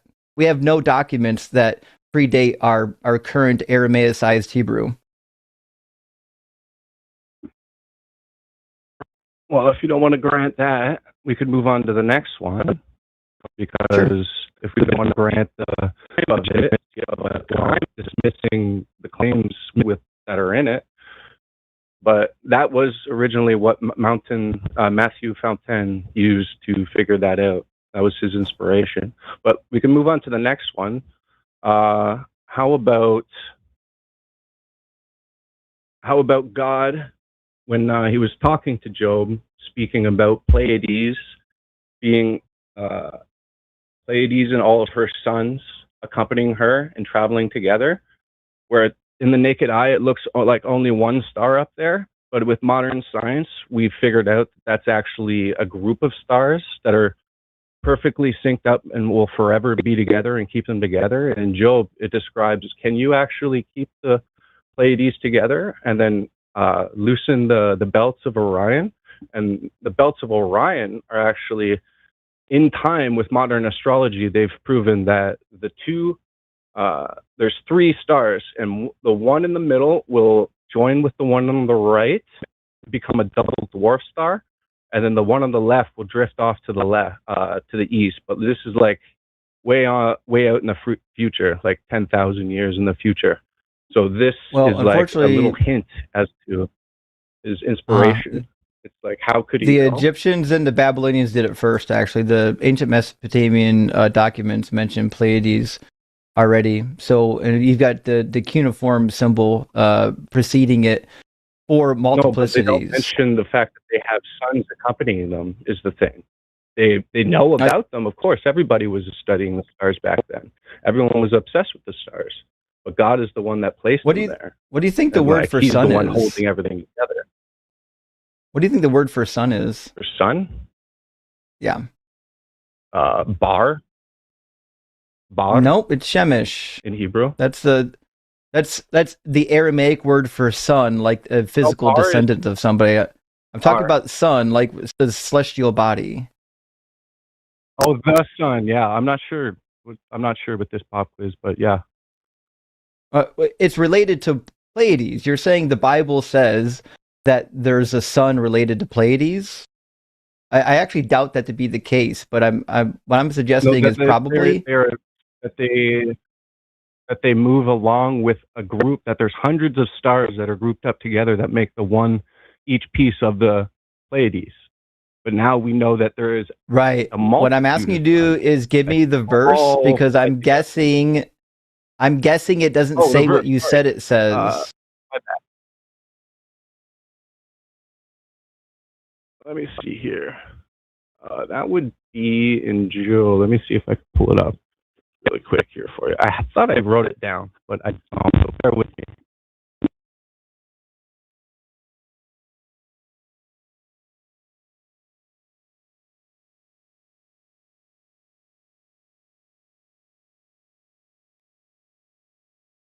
I think the guess is being good faith, but the delay is making it a little bit difficult. I think so, yeah.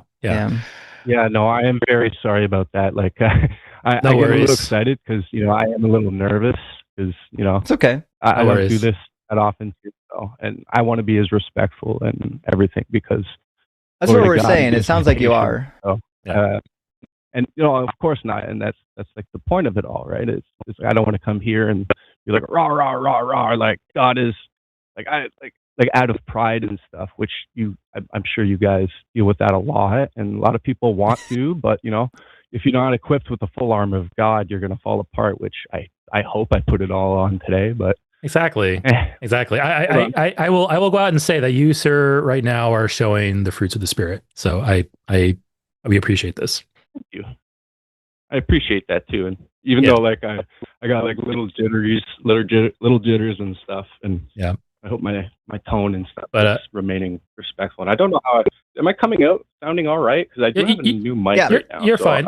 Let's go ahead and get to what you were about to bring to us. But then once you and Justin are done, kind of following that thread, I got a couple of kind of like meta questions about your process here, but I'll wait till afterwards. But please continue.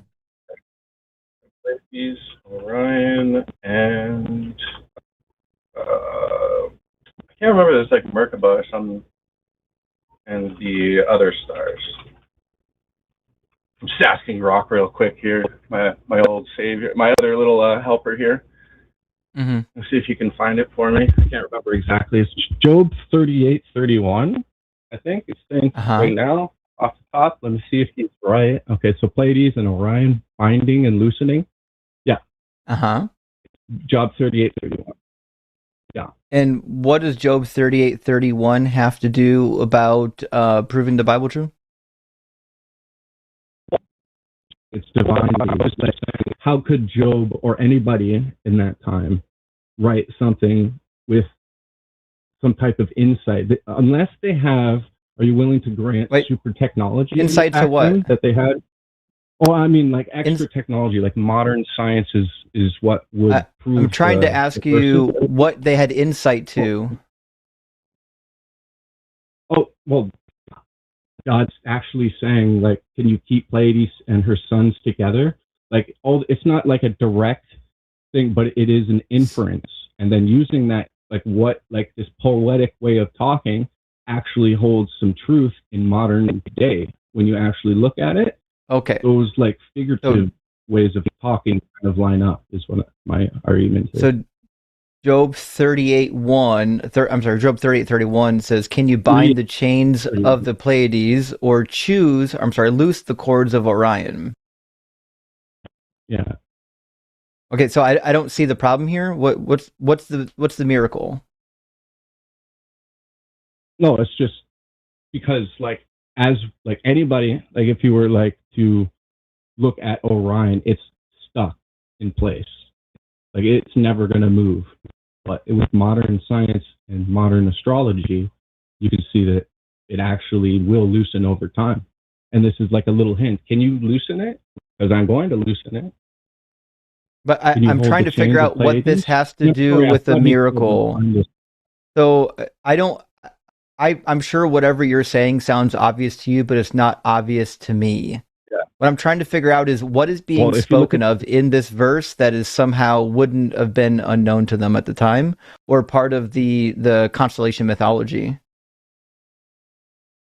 Well, what I'm saying is that he's actually hinting that the belts will eventually loosen. It's a little. I thought that was a little funny. The belt of what? And then Orion's belt, like the three stars that make the cord. In a different version, and you find the cords or the Orion's belt. Or the cluster is probably a better translation. I don't know what version you're reading. I mean, it just means grouping or cluster. Yeah. Yeah, exactly, and that's the better version of it, which would describe the suns like a cluster. Finding the cluster. Well, it didn't say anything about suns. No, I know. Cluster just means a grouping of things. Like any grouping of stars, like the Pleiades, would have been considered a grouping of stars. I guess I failed to see the actual miracle. Well, it's just I thought it was quite cool that it would do that, and then the other one the last one was. I don't know what it's done yet. I'm still waiting for the explanation. What is being said in this verse that is like information that Job or whoever wrote this wouldn't have known? We have lots of precedents from ancient Egypt and Babylon that there were clusters of stars that were given shapes, personalities, and backstories. So I don't see the problem here. Yeah. I understand that. No, other people see it, but they don't know that Pleiades is obviously probably the Pleiades ones might be the stretch, but the loosening of Orion's belt, that is not mentioned in any astrology. They'll say that it's there, that they are together, but they do not describe it being loosened over time or to be loosened. I just thought that was really, really cool. I have no idea what you're referring to. So Orion's belt, again, because the ancient Babylonians were king astrologers. In fact, Chasidim, the Hebrew word for Chaldeans, which is kind of a loan word from Akkadian, literally gets translated into astrologers. The Babylonians were so well known for being astrologers that it's synonymous with their actual people group. And they certainly do. They certainly do talk about Orion and Orion's belt, and there's like a whole backstory. So like I don't understand what the new information is. Oh, I know, but they don't speak about it. The new information is that it's hallucinating. That they don't. My point is that they speak of it. Yes, it's there. They know about it. Obviously, what's loosening? Everybody studies it, but the belt. What's loosening? So the two, there's the, if you were to look up at the sky, there's 1, 2, 3. So, and the one in the middle will join the one on the right, the far right, and become a double dwarf star. And this is proven over time. Eventually, this will come and happen. That's like their trajectory over time that's been mapped out. And then the one on the left will drift off eastward. Not sure where, but over time, that's they will loosen. I think I'm starting to interrupt, but I think you're struggling to answer. I don't think you understand my question. The passage says, can you loose the cords of Orion? And it sounds like what you're wanting to say is that the expansion of the universe, or even constellation drift, is causing these celestial bodies to move apart, which is akin to the loosening of Orion's belt. Is that what you're trying to say? Then I'm completely lost. I have no idea what your argument is. I think you are. No, I get that, because I think you guys were talking with the last guy about that, so that might be getting mixed into the thing. So that's not a point that I'm trying to make. All I'm saying is that, like, if you were to, like, it's not just by chance that he's going to just say, like, can you loosen them, and then happen to be right in the 20th century. We're asking you what it means to loosen them. To loosen them is like, because it's personified as a belt on Orion. So, like, can you loosen them? We're aware. Orion had a belt prior to the Bible being written. I'm trying to figure out what the new information is. I know. Is that the stars that make up Orion will eventually change. Yeah. We agree. That's why I asked you, are you suggesting that the changing position of the stars is the loosening of Orion's belt? Yeah. Oh, I didn't even realize that was, okay. Yeah, exactly. That's what I thought, sorry, it's a little hard to, okay, so sounds a little different from the YouTube. I think this is maybe kind of a silly argument, because then it would negate your first point. Like, if you're suggesting that the second point is that the stars that make up Orion's belt are going to expand and be loosened, but then that means the first part actually fails. Can you bind the chains of Pleiades? That would entail that they're not going to actually get expanded and drifted away, and they actually are. What's happening to Orion will eventually happen to the Pleiades as well. No, Pleiades will lock it. It stays in place. It will forever stay in place. It's locked in. It actually won't. Whatever the expansion is. Nope. Yeah, it will. That's certainly not the case. Nope. Every celestial body in our universe is going to be in a different position a couple billion years from now. Exactly. But the expansion of it keeps it in the same place visually from Earth, is what I'm saying. It does not. No, 10,000 years from now? It's called the parallax effect. Far away things can be moving very rapidly. And in fact, they are. We're moving very rapidly. But because things are so far away, they don't appear to be moving very fast, even though they are moving at insane speeds. It's called the parallax effect. So you can't sit here. You can't sit here and say things are barely moving when in fact they're moving quite greatly, right? Even at this moment. Yeah, but no, they're fixed in place. I know everything's moving. We're moving extremely fast. Nothing is fixed in place. There's nothing in position. There's nothing in the universe that's fixed in place. It appears it's fixed in place. It appears it's fixed in place, but it's not. Nothing is. Forever. It's forever. I know. Forever, it's going to appear that way from Earth. It won't. When they measured it all, yes, it will. That's what they figured out. I'm just saying what I don't want to argue over it, because I'm not actually an expert or everything, and I didn't do the actual science. I'm just a guy that took the word of an expert that actually did the work and stuff, and astrologers that were talking about it. Who's the expert that did it? Stuff I found. Who's the expert that did it? I'm taken from what's his face? Well, originally it's all gathered from. I like the approach that Jim Warner Wallace made with his. I think he's not an expert in anything. Case for Christianity. No. Oh, he's an expert. J. Warner Wallace is a goof. Yeah, he doesn't know anything about outer space. Oh, you could say that, but I could just say you're a goof and you don't know anything too, but it doesn't make it merit. Actually, I'm actually not a goof. I'm actually I actually have credentials in biblical studies, which is why I can actually speak authoritatively to the things. No, he doesn't. I love that. That's good. But I'm just saying, no, I love that. And I love you. And what I'm saying is that he also has credentials that you are dismissing and just calling him a goof rather than actually. His credentials have nothing to do with the topic he's referring to. Yeah. His expertise has nothing to do with the topic we're talking about. Talking about the Bible. Okay. Well, that's not his education. He knows nothing about the Bible nor its validity. And looking at, I know his expertise is looking at indirect evidence, which is similar to cold case files where everything is cold. You don't have access to the witnesses and everything. And he's got to go through a bunch of indirect evidence to measure up whether the people were actually there at that time. Incredible. Bob, go through the vetting we know about J. Warner Wallace. You actually, Bob, we know who J. Warner Wallace. We know who J. Warner Wallace is. We know his background as an investigator. Let me tell you something though. If J. Warner Wallace used the process he uses to prove the Bible in court, he would be thrown out of court. His process, he dresses himself up as a super logical guy who does all this stuff in law, and then he's very lax about it when it comes to biblical studies. That's his shtick. I don't recommend you follow him. I don't recommend you rely on him when it comes to matters of science because he's not a scientist. He was a law enforcement guy who turned Christian apologist. He's not an expert in any of that. He's not an expert in any of the relevant fields. Do not use this.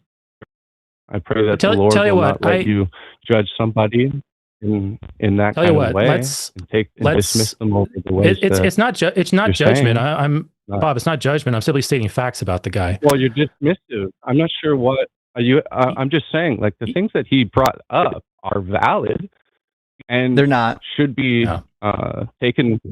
Well, you could say that they're not. They're not valid for the things that we already explained. Yeah. Let's back up here a little bit, Bob. Bob, let's back up a little bit. I want to ask you some questions. Ad hominem attacks against him. Wasn't an ad hominem. Dismissive attacks. It wasn't actual. Yeah. They were just insults. They weren't ad hominem. Yeah. Well, you were saying he's just a goof and stuff. Yeah. He is a goof. Yeah. Go ahead, Eric. He's wrong. He's wrong. He's wrong, and he's a goof. He's not wrong because he's a goof. But Bob, rewind it. I'm sorry. It was a joke. It was a little joke there. People triggered, so I'm sorry. It was a little joke there. I know, but Bob, most people, I didn't even know about it until I started talking. That like most people in the atheist, Bro's got his programmer set to verbose mode. Holy shit! I don't. Bob, let's I'm not even sure. All right, Bob. Let's rewind for a second here. The general thrust of the conversation so far, from your side, is basically the Bible has scientific truths. Therefore, the Bible is from God. Is that? No. And even the fact that like if you take the fact that like back in the day with all the other cultures at the time and the way that they saw the world, like let's say they believed that the world, like every culture believed the world that sat on the back of something, a turtle, Atlas, something else. That's not the case. Like that's not the case either. It's just upon nothing. It says it hangs upon nothing. But the Bible also talks about a firmament, the corners of the earth, and all of that. But here's the thing, okay? So let's say word for the atmosphere. Of course, the atmosphere separates the waters from the sky. You'd be wrong. Go ahead, Eric. Within inside of our bubble of the world, of course. For a moment, it's just an interpretive way of looking. Holy fuck! Yeah. Okay. For a moment, sorry. Let's ignore all the incorrect science things that the Bible says. We'll just for a moment ignore all those things, and we can for a moment grant that the Bible says scientifically accurate things. Is it possible for somebody? Like is it possible for somebody to have a sound understanding of some scientific things, have a false religion, write a book that interweaves the two things?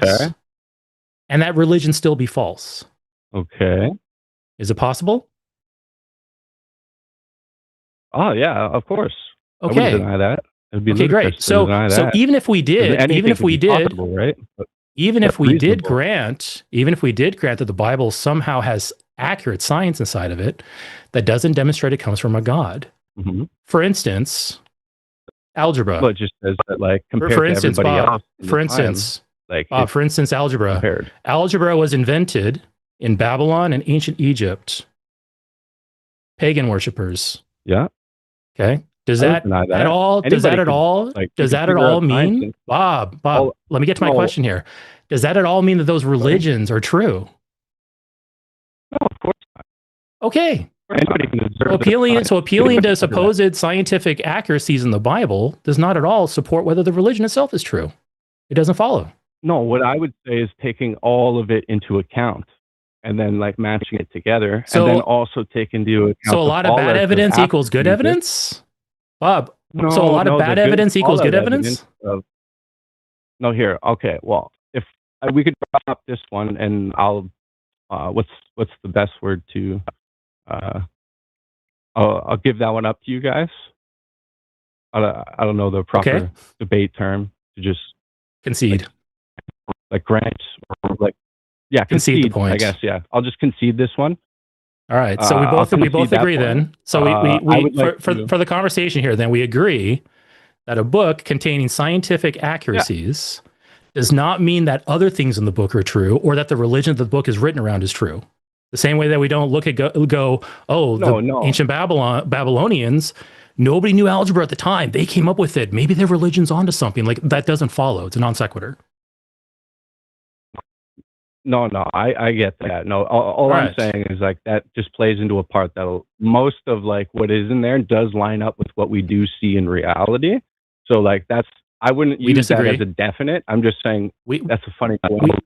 We disagree, but that's beside the point.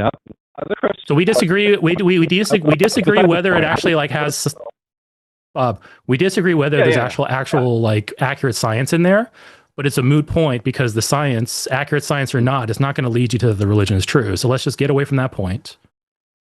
What was your other? So, you had a bunch of points in here. Do you want to go on to a different one, or you want to call it good? What do you want to do?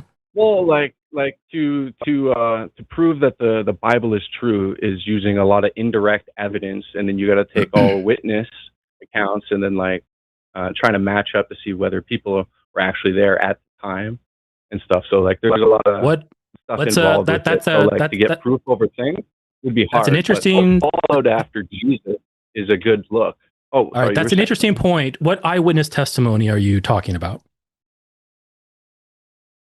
Oh, just like all of the people that we're talking. I would say that the most accurate one, because, like, if we need to, like, at least grant, like, if you were to look at it investigatively, you would have to grant what you're reading as, like, with, trust but verify. You know what I mean? Type of scenario. I don't have to trust but verify. Hold on, Bob. I don't have to trust or verify I don't have to trust but verify the Bible. I can just simply say, I'm not convinced this is written by, this accurately portrays history. Like, I don't have to do that. So no, I know. The question I asked. When you take the data points of Luke, I'm just saying the data points from Luke, where he is. I'm sorry. I'm trying to get back to the original question. Yeah. What eyewitness testimony? You just mentioned Luke, so perhaps you're about to answer the question. What eyewitness testimony? Yeah. So in Luke, he's gathering up all the accounts of Jesus in an orderly account, and we actually have data points that we can actually date in time of other apostles and other disciples that were murdered, and we can date those times, and then we can trust that Luke wouldn't have left out all the deaths that were confirmed later in time. Why do you think Luke is an eyewitness? Why do you think that the writer of Luke? Why do you think that the writer of Luke is an eyewitness? No, Luke is accounting the eyewitness accounts, I believe. So we have a book of hearsay. So it's a book of hearsay, not eyewitness testimony. Well, of course. Anytime, like, you go, obviously, anytime you get any type of case, you're gonna have hearsay from everybody, but you got to take the whole, like, everything and see what that adds up. Of course. No. You don't have to have hearsay. An actual eyewitness could have written something, but we don't have any actual eyewitness writings in the Bible, in the Gospels, rather. Well, of course, not everyone was going to be a writer, but, like, some people, like, people went around, like, let's say journalism out back in the day. Do you saying that journalism this day, they can't go around and write a story right now and, like, 100 years from now can't go No, back that's and not use that's not whatever at all he what I'm said? saying. What It I'm would be saying a is, hearsay? Bob, are you familiar with in biblical studies is called the synoptic problem? Are you familiar with this? Not sure about the synoptic problem. No. All right. In a nutshell, the synoptic problem is an issue we have with the Gospels. This is scholarly consensus around this. Is that you can actually Google this and look at this. The 4 Gospels we have, we don't know who wrote them. We know that Matthew, Mark, and Luke copied large swaths from each other, so they can't be considered independent eyewitness testimony. We do know that these books were written in Greek, a far ways away from the actual point of the events, several decades later. All of this indicates to us that these books were most likely written by Greek scholars, probably recording or recounting stories from Christians, because at this point Christianity was starting to pick up steam. It's hearsay. It's the record of 30, 40 years of oral tradition among Christians. Why would we trust these Well, books? let's say I'll ask you this. I will ask you a question with your question. Do you believe in Julius Caesar? Yes, I think he existed. And I've heard this Do you before, but believe go ahead. everything that happened? Do I believe everything that's written about Julius Caesar? No. Yeah. I don't believe any of the supernatural stuff about. I don't. I believe it was written. We have writings. I'm just saying, like, Bob, let me answer the question. Yeah, exactly. Let me answer the question. Yeah. I believe Julius Caesar existed. I'm sorry. I believe there are writings about him. I believe those writings contain some true things, but I don't believe the supernatural stuff that's written about him. Well, of course not. He was a little loony, right? All right. Yeah. Hey, you know what? Jesus was also a little loony, wasn't he? No. He's actual. He's the fulfillment of the Torah. Okay. So it's certainly not the case. Justin's channel was built upon. Justin here, my co-host, his channel is built upon the fact that Jesus did not fulfill any of the prophecies.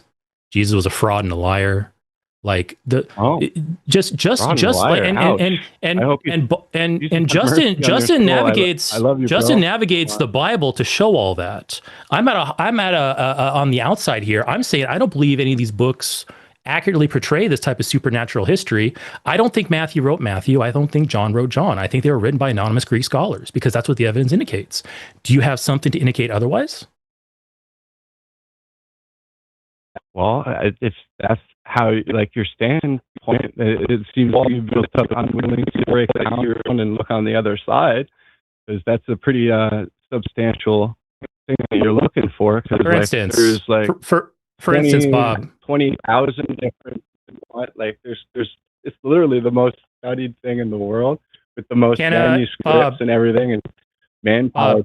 Hold on. You actually made a couple arguments there. Let's actually drill into that a little bit. Yeah. Can there be lots of copies of a book and that book be false? What? Of course. Okay. Can a lot of people believe in a book and that book be false? I'm not. What are you talking about? Of course. Can a lot of people believe a book is true, but in reality that book is false? Of course. Anything can happen. So those 2 points you just brought up, that's faulty reasoning. How?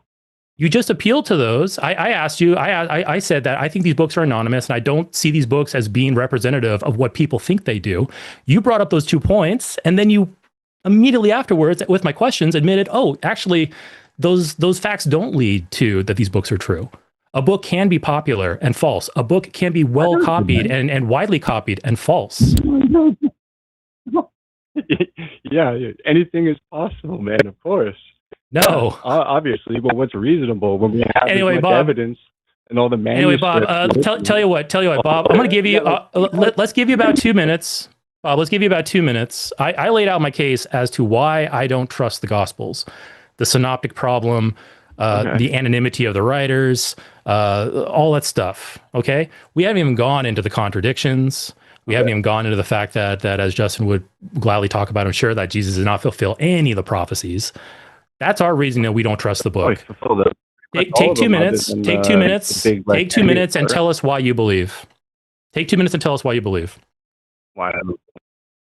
Well, I believe because literally it's the only thing that makes sense in the whole world. We got the entire world like bent on getting rid of Christianity and being their own gods. The only thing, like if we don't believe in God, what do we believe in? Evolution? That we're just animals, incidentally put together. So you're uncomfortable. I'm sorry. I gotta stop you. You're uncomfortable with the other. You're uncomfortable with the other explanations that are out there. Well, I would say that like regardless of what you believe or like what science says, it's all faith based. At the end, once you boil the water right down, all you have is faith, because like yes, it comes down to interpretations and faith, and science doesn't say anything. Only scientists do. We all have the same evidence, but worldviews change all evidence. Just look at the OJ case.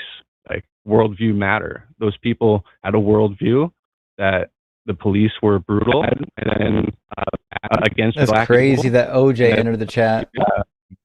I thought it was a good thing. Well, it's the only case I could think of, like off the top of my head, where a worldview can change your point. Like you could throw all the evidence at you, but your worldview will not let you see past it. Because like as far as I could see, and you know, like what it's of course he got acquitted and stuff, but like it looks obvious that he did it in my opinion, and for the argument that like, well, he was found guilty in civil court. He was acquitted. Okay, he was acquitted in criminal court, but he was found guilty in civil court, or found liable rather. Take that back. Found liable. Wow. All right. Anyway, that was about 2 minutes. So Bob, that was about 2 minutes. Yeah, I didn't hear any good reasons to believe that the Gospels are to be trusted. Well, you said that you said it's the only thing that makes sense, and the fact that you can't understand the alternatives doesn't make it true. No, you said I didn't say the alternatives is the philosophy of the alternatives force us into a struggle of life that is based off of fight for survival, where things that natural select, like death, killing, natural causes, are so you're uncomfortable with alternatives. So Bob, you're uncomfortable with alternatives. No, it defies the law of identity, because like over time we won't be human and we're going to have to switch into another thing. And it basically fucking law of identity catching strays in here. What is happening? That got me, Bob. Thank you. That was a genuine chuckle there. Bob, well, I think you're just Bob. You're throwing so much. You're throwing so much spaghetti against the wall. But Darwin came along and said it wasn't. Oh my God. Okay, I got to mute you, Bob. Bob, you're throwing so much stuff against the wall here. You are flying everywhere. I asked you, why do you believe the Gospels are true? What can you give me to get me from my position of disbelief into belief? And you've invoked philosophy, you've invoked the laws of logic, you just invoked Darwin. You're flying everywhere. Please, my friend, focus and tell me why I should ignore the synoptic problem and all the other stuff I mentioned and start believing in the Gospels. Okay, sorry, my friends, my bad. But yeah, no, I would say because without God, we have no grounding. There are no morals. There is no right. There is no wrong. We're just out here fighting for survival and evolving. So Bob, let's say that we me? don't have any grounding for our morals. Why does that necessitate a God? Because all you're telling me is that, hey, you know, I'm uncomfortable with the idea. Hold on. I wasn't done yet. Yeah. All I'm hearing from you is, I don't like the logical implications of a God not existing. Therefore, a God must exist. Because it could be the case. Purpose. It could be the case. You require purpose. Therefore, a God exists. That doesn't logically follow. I require that I'm a billionaire, but that doesn't make me a billionaire. Yeah, but my point is that we're all based on a faith system. You have faith that time and natural selection is the way that we got here. Or if whatever you do believe, or if you believe you're deist or something. But that's the alternative. We tentatively accept the findings of science based on evidence and experimentation and the papers they publish and the Obviously. world we built on it. That's not faith. Exactly. That is accepting these things based on evidence. And the evidence shows that, like, each to its own kind, giving birth to its own kind. I do not see a dog give birth. I do not see A plus A equal B. I see A plus A equal A, B plus B equal B, C plus C, like whatever category or kind of animal only gives birth to that kind. And we see, Bob, and we can study Bob, that. If you think two animals get together and then give birth to a different kind of animal, you don't understand evolution at all. You need to go back to evolution. No, it's not. How does a new life even pop up? Well, tell me how evolution from one life form becomes another life form without birth. Bob, you're trying to get away from you made a very silly comment, and Bob, you just made a very silly comment. We're going to rewind and go take a look at that. Yeah, you did, Bob. Two animals, two dogs don't get together. I'm sorry, I could be a little loopy. Bob, two dogs don't get together and then have a non-dog offspring. That doesn't happen. The same way that two Latin speakers don't get together. Bob, focus. The same way that two Latin speakers don't get together and then have a French-speaking child. But French will eventually develop. It just takes many generations. And there's no clear line between Latin speakers and French speakers. The same way that there's no clear line. We're going to see an organism. The same way that there's no clear line. So you're saying morphing. All right, fine. Morph over 10. So I go from a human and then I morph over 10 years. I turn into old human. That's a different. You're thinking Power Rangers. You should probably not mix your kids' cartoon shows with. Evolution happens over many millions of years. Yeah. That's the problem you're missing here. Is you're struggling with like how numbers work. Evolution isn't one animal giving birth to a completely new animal. It's small, minor changes over the course of many millions of years in isolated environments that weren't the environments that they originally started in. That's why you get creatures that are drastically different from the creatures that they started with. And we've got lots of evidence for evolution, but I don't want to get lost in the weeds of evolution because I feel like that's a secondary argument. I love talking about evolution, but we want to know this situation with the Bible. We've been on for a minute. I'm not opposed to keeping you on longer. I do have a challenge for you, though. I'm willing to Venmo you $100 on the spot if you can solve a Bible riddle for me. A Bible riddle? Mm-hmm. A Bible riddle? Yeah. That sounds nice. I don't know what the riddle is, but I like riddles. Riddle me this, Batman, right? That's fun. Yeah, all right. But like, I would like to say that, like, with the time argument that you like, poof, right now it's been a billion years or whatever. So why don't we see the changes happening? Just like oil doesn't work that way. We got some more oil. That's not how that works. But just try to focus. Just try to focus. Okay, so I'm going to ask you to think about a verse from Matthew 27 when it talks about Judas. It says, "Then was fulfilled what had been spoken through the prophet Jeremiah. And they took the 30 pieces of silver, the price of the one on whom a price had been set, on whom some of the people of Israel had set a price, and they gave them for the potter's field as the Lord commanded me." I'll Venmo you $100 this very instant if you can find that quote in Jeremiah. Is that quote in Jeremiah? Yeah, because Jesus says that this was quoted by Jeremiah. I wish I had my logos open. It takes a second. I wish you did. I have a cross reference. Logos will have a Bible reference in it. I know. You got it. I know. You want to keep your 100. I'm sorry, but it's got a really good. No, cross I want to give it to you. Anything that you were I want you to find a Bible cool with a cross like reference. A thing where any verse. Well, this actually has a thing where it takes anything that has like if it's from Old Testament. And it's like a flashback to the New Testament. I know. I have the Logos Bible software. I'm aware of how it works. I'm asking you to open it up and give me the cross reference. I'm trying to. My computer is 6 years old. She's an old girl. Mm-hmm. But yeah, so Matthew 27, you said. Matthew 27, verse 9. Matthew 27, verse 9. Oh, no, 27, verse 9.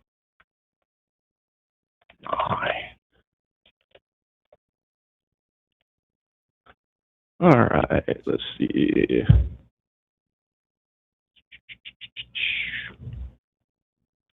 It's not Travis, study assistant. You can do it. I believe in you.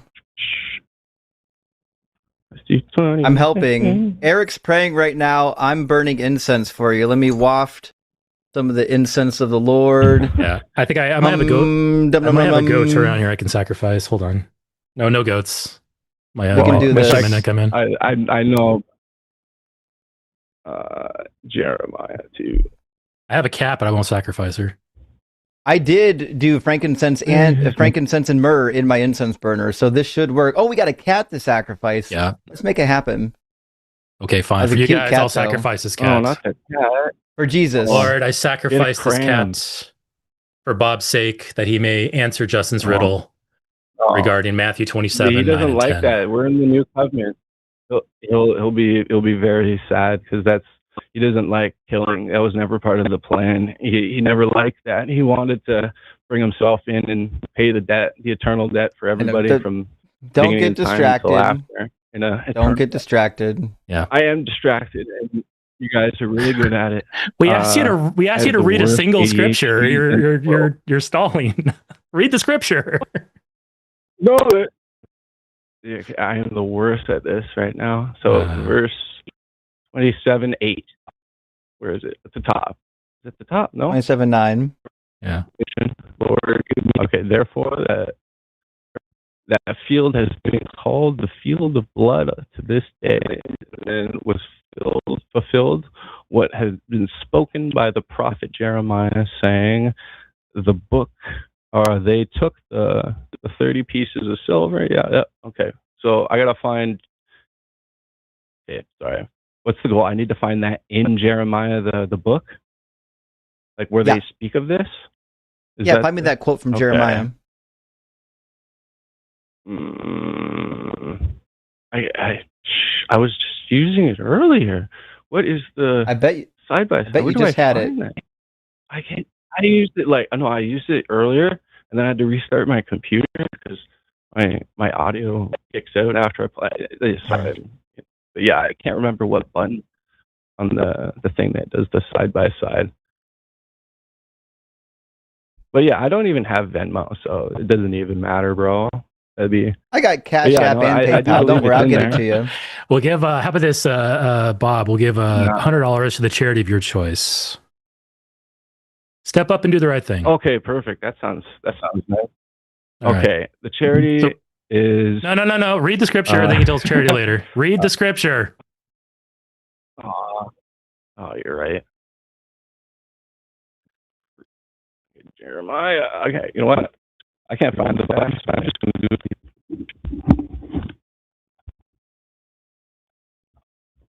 How's your day been? You guys... I'm glad to see my cat sacrifice working here. Jeremiah. Did you not open up your Bible and look at the cross-reference? I don't know where that button is. I go to I don't know. BibleGateway.com. Type in Matthew 27:9 and turn on. There's a little gear icon that says Page Options. Turn on cross-references. And tell me what you find. Oh, man.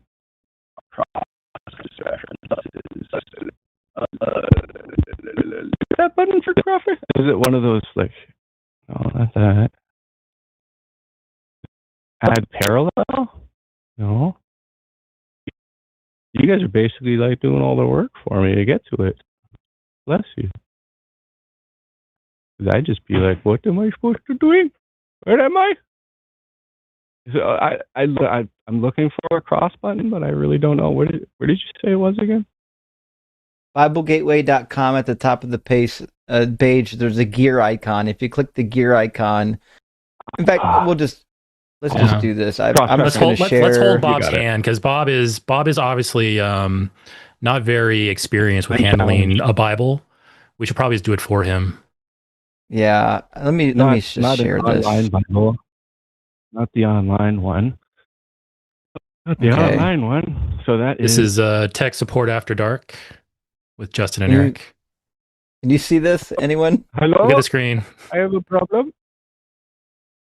Okay, on the screen, you can just look at the cross-reference right here. I got cross-reference F at the end of this quotation, right? If you click on the cross-reference F, what you'll find is that this quote actually comes from Zechariah 11. If you go to Zechariah 11, what you'll find is a prophecy that has nothing to do with anybody being betrayed for 30 pieces of silver whatsoever. Okay. So it doesn't even come from Jeremiah. Interesting. And the passage that it does come from has nothing to do with Jesus being betrayed. Yeah. Okay. Yeah. So what's happening with the gospel author, with Matthew, that he made such a large blunder? Well, Matthew didn't actually. He was one of the guys that didn't do a really good job at documenting everything. So Luke had to come around and up in an orderly account, if I'm correct, if I'm remembering correctly. So, and especially when you're dealing with witness accounts and stuff, when you get different people calling you, like if let's say all of us went to a concert, but on our own accord, like you went and we all went by ourselves, but not like as a group. We're each gonna like talk. If we go up and like say like our witness account of what we saw happen that night, we're each going to have a slightly different, maybe one thing's not added because we weren't looking at the time and it's not part of our memory. It's crazy how you guys don't have any actual individual thoughts. You just keep repeating bad talking points. Everybody knows the explanation for why the gospels don't match. Like the analogy that everyone gives about the car accident or the concert, it's always the same nonsense. We agree that 2 or 3 or 4 people can go to the same event and see something that is different. What they can't do is see things that contradict. So if the New Testament says somewhere that Jeremiah said a thing, and it turned out that Jeremiah didn't said a thing, and what that means is somebody gets to be wrong. You can't both be right, but you can both be wrong. So what I'm trying to figure out here is, it sounds like you're saying that Matthew is actually just wrong here. How did you determine that Matthew is wrong and that Luke is right? I'm not sure. Maybe I don't know. Maybe it was an account of him just like, was it Jeremiah or Isaiah? Was it like, who's the guy that was there? I'll just read Jeremiah. Well, he just goofed, is what he did. Matthew does this Matthew and Mark do this on multiple occasions. Matthew chapter 1 misquotes Isaiah chapter 7. Mark chapter 1 misquotes the Old Testament from Malachi. Mark chapter 2:26 misquotes Jesus in terms of Abiathar the high priest. So it's just, and sometimes Matthew fixes the Gospels too, by the way, because Matthew was written after Mark. So you find the situation of Abiathar the priest is rectified in Matthew. So I bring all this up to say this. I was assuming you're probably at a viewpoint where you believe that the Bible is true and inspired, because that's your claim, was that like the Bible has these scientific truths in it that prove the Bible to be true. Now I'm showing you one instance where it's simply not true. The Bible says a thing that can't be true. We're trying to figure out what you're going to do with it. Am I correct in assuming that you're just going to say Matthew is untrustworthy? No. I would grant you that you guys have a really good question here that I've never actually seen before, and I'd have to look into it. I wouldn't say that like you got me in any sense, but other than that, like you got me like looking at it like, what is going on here?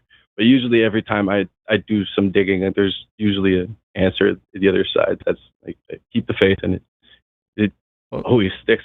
It stays true for me, at least. Like, but yeah, this is a very good one. I've never seen this before. I'll hand it to you guys. I've never seen this before. That's why I'm doing this too, because like, what is it in Psalms or Proverbs where they speak of iron sharpening iron? Isn't that it? There's a couple passages that kind of refer to this, but we're not actually concerned about that right now. I'm going to do one more quest with you. which is in this one might be I don't know if this would be any harder, but I think this is a simple one. I'm hoping this is simple. I don't know if you have your Bible on you, but what we find in Matthew chapter 2 is a prophecy. And I think you mentioned prophecies either. Yeah. It's a really good one, right? So are you familiar with when Joseph and Mary took Jesus down into Egypt to seek protection? Yeah, from King Herod, yeah. You got it, right? It says, Joseph got up and took the child and his mother by night and went to Egypt and remained there until the death of Herod. This was to fulfill what had been spoken through the Lord by the prophet, out of Egypt I've called my son. Do you know where that prophecy is? Yeah. I'm not sure exactly where it is. It's a quote from Hosea chapter 11, verse 1. Have you actually gone back to read the original quote? Because when you read Hosea 11, it's pretty clear that this is not even a prophecy.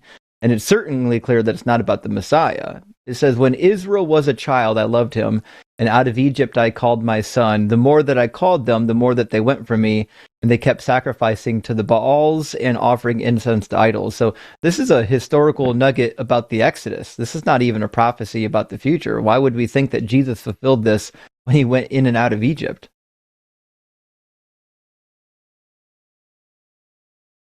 I think I might have lost a part because I'm not sure. I'm trying to follow, but I think I lost a detail. Yeah, I'll read it again. Yeah, Hosea 11:1 says, when Israel was a child, I loved him, and out of Egypt I called my son. The more I called them, the more they went from me, and they kept sacrificing to the Baals and offering incense to idols. So my question is, how did Jesus fulfill this prophecy when it's not actually even a prophecy? It's literally just reminiscing about the exodus from Egypt. And that comes from, not right now, buddy. Sorry.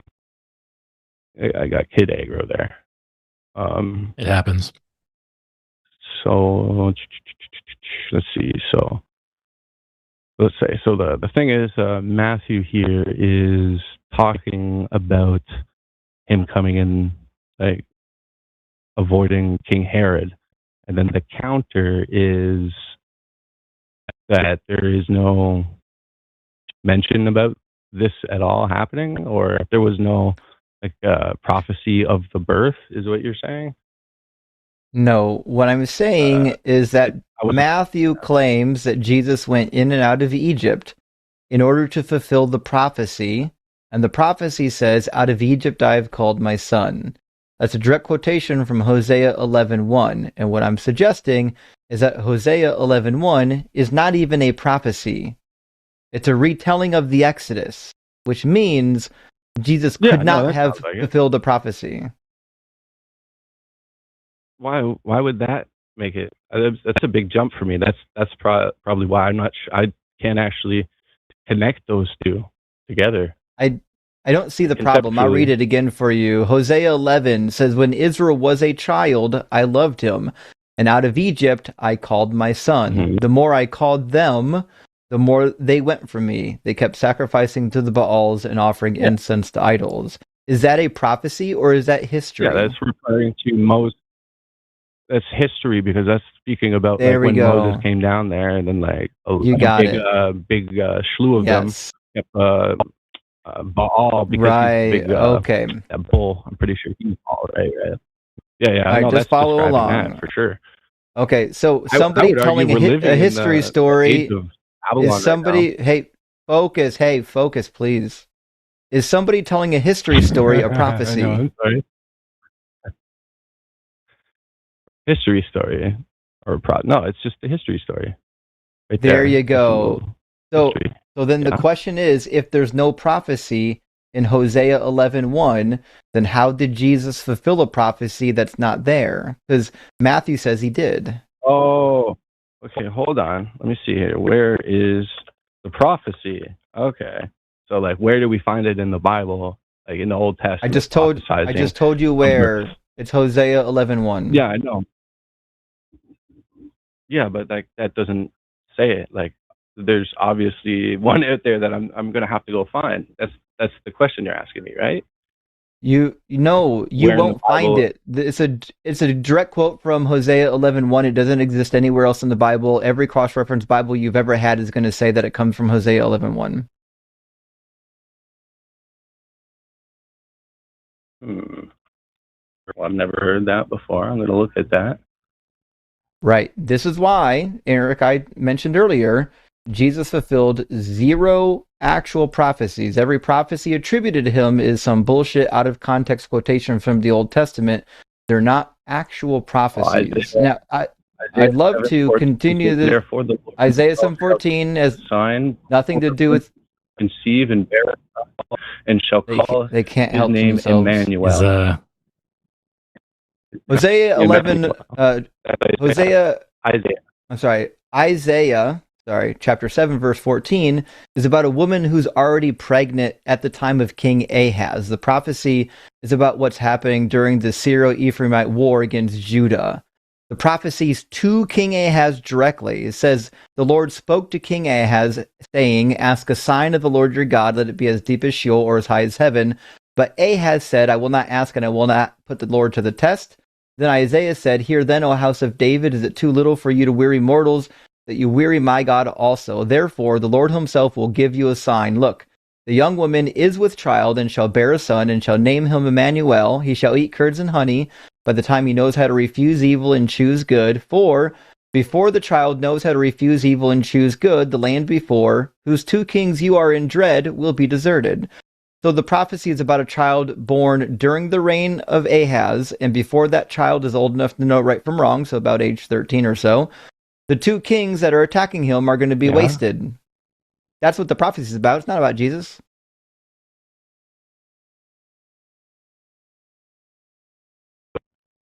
But it also ties together with Micah 5:2. Also, it does not. Hold on. Yeah.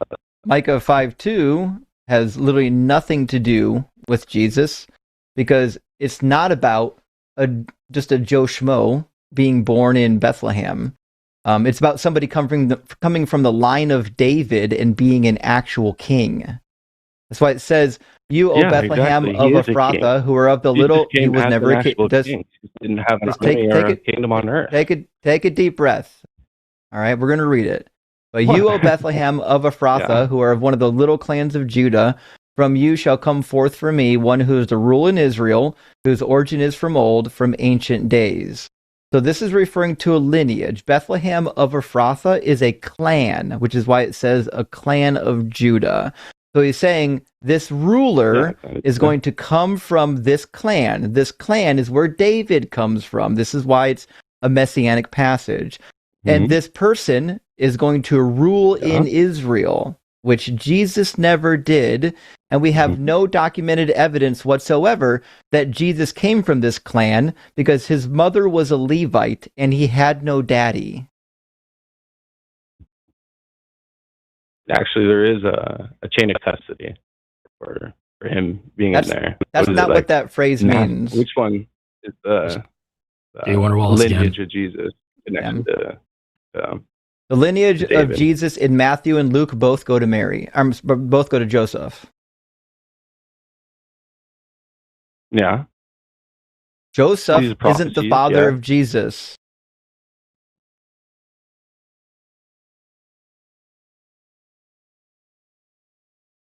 What are you talking about? Jesus has no blood relation with the tribe that David was affiliated with. He has no relation to the tribe of Judah or to any of his lineage. He does not. Jesus doesn't have a father connected with this tribe. His mother was a Levite. He has no dad, which means he has no descent from the tribe of Judah at all. None. So I would just have to agree to disagree. Show it to me then. Show me in the Bible where we find... Show me in the Bible where we find Jesus' lineage. Show me in the Bible where we find Jesus' lineage, his actual blood lineage, going back to the tribe of David. Well, to be fair, it's getting a little late too, but like to like maybe wrap it up here, but like fun games like this, like the little debate or whatever we call this right now. I can just show you. I can just show you where you're wrong. It's not actually a problem for me. So if you go to Matthew, we get the generations of Jesus, and it ends with Mathan, and Mathan was the father of Jacob, and Jacob was the father of Joseph, the husband of Mary. So in Matthew, the lineage goes to Joseph, and Joseph wasn't the father of Jesus, so that's useless. Go to Luke 3:23, and what we find is it's literally the same thing. Because Jesus was about 30 years old when he began his ministry. Joseph was the husband of Mary. I'll read it. I'll read it for you again, since you actually weren't listening. I'm aware. Mary's father's never fucking mentioned. No, Mary's father's never mentioned. So just listen. Luke 3:23 says that Jesus was the son, as was thought, of Joseph, who is the son of Heli. So Joseph is the son of Heli in the book of Luke, and in the book of Matthew, Joseph has a different daddy, which is fine. This is actually explained by Eusebius. Eusebius gives a chart of levirate marriage that explains why Joseph had two different daddies, one a birth daddy and one a legal daddy. But in Matthew, it literally says that Mathan was the father of Jacob, and Jacob was the father of Joseph. Not once does anyone say that does it say that Mary had a father listed anywhere here? Not once. It just said Joseph, the father of Mary. No, it did not. I read it twice now and you weren't listening. I'll read it again for you, since apparently your ears are completely clogged. It says Jacob, the father of Joseph. Yeah. Joseph was the husband of Mary. It says it in verse 16. Jacob is the father of Joseph, who is the husband of Mary. Yeah. So the father of Joseph is listed in Matthew, not the father of Mary. Yeah. So Mary's lineage is not given here. Jacob's lineage is given. Mary, we learn in Luke chapter 1, is a Levite, because her near kin Elizabeth is a Levite. It says from the tribes of Aaron. So Mary, her lineage doesn't matter here. And the lineage for men and for women even never passes through the mother.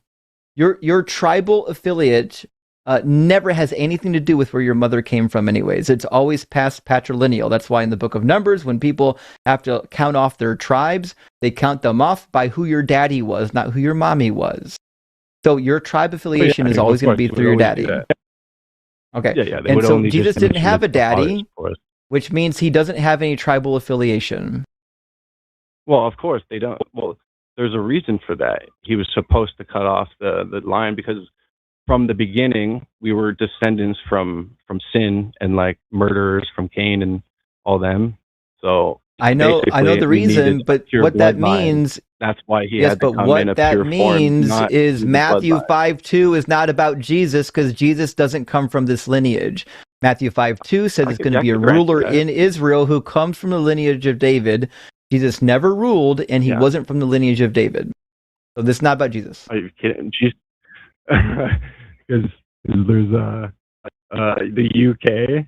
The UK was under Christendom. America was founded by Christian values. What? The scientific method was founded by Christian universities. Is Muhammad ruling right now? Is Muhammad ruling right now in Iran? Is Muhammad in charge of Iraq right now? Okay, you got, because they're both dead. Jesus isn't ruling right now. He's going back to the talking points. Is done. He's going back to the talking points he started with that we already addressed. So we're now in a circle. So hey Bob, I want you to think about this. Like after this call, think about this over the next week. These points that Justin brought up are just a few of many of the problems that are in the Bible. Think about all the rationalization. I would say think about Bob. I wasn't finished yet. Think about all the rationalizations you have to do, all the harmonizations you have to engage in, all the mental gymnastics you have to engage in to make this work. Or, more simply, look up the synoptic problem and say, hey, you know what? These books were written by Greek scholars who weren't near the events. They aren't eyewitnesses. And therefore, yes, it's going to be riddled with contradictions. It's going to have inaccuracies in there. These were written by people accounting hearsay, and this stuff probably didn't happen. Weigh those two together and look at the effort that would be involved in both of them. Okay, I see the Think about your point, but I would say that no, I've thought about it. Of course, I'm constantly trying to reinforce my faith and all that. So, what I would say is, I had a good thought. Ooh, I'm terrible for that. It always. Hey Bob. Let me ask you this question. You guys are really good at constructing. I would say, how would you reconstruct reality? Because we can sit here and try and poke holes at the Bible and do that, but what do you guys believe the truth is? We're like. Well, we would love to have this conversation, but we're long in the teeth now. We're an hour and 10 minutes in, and we're fairly convinced right now that you're intoxicated. So I think it's time to move on to the next guest.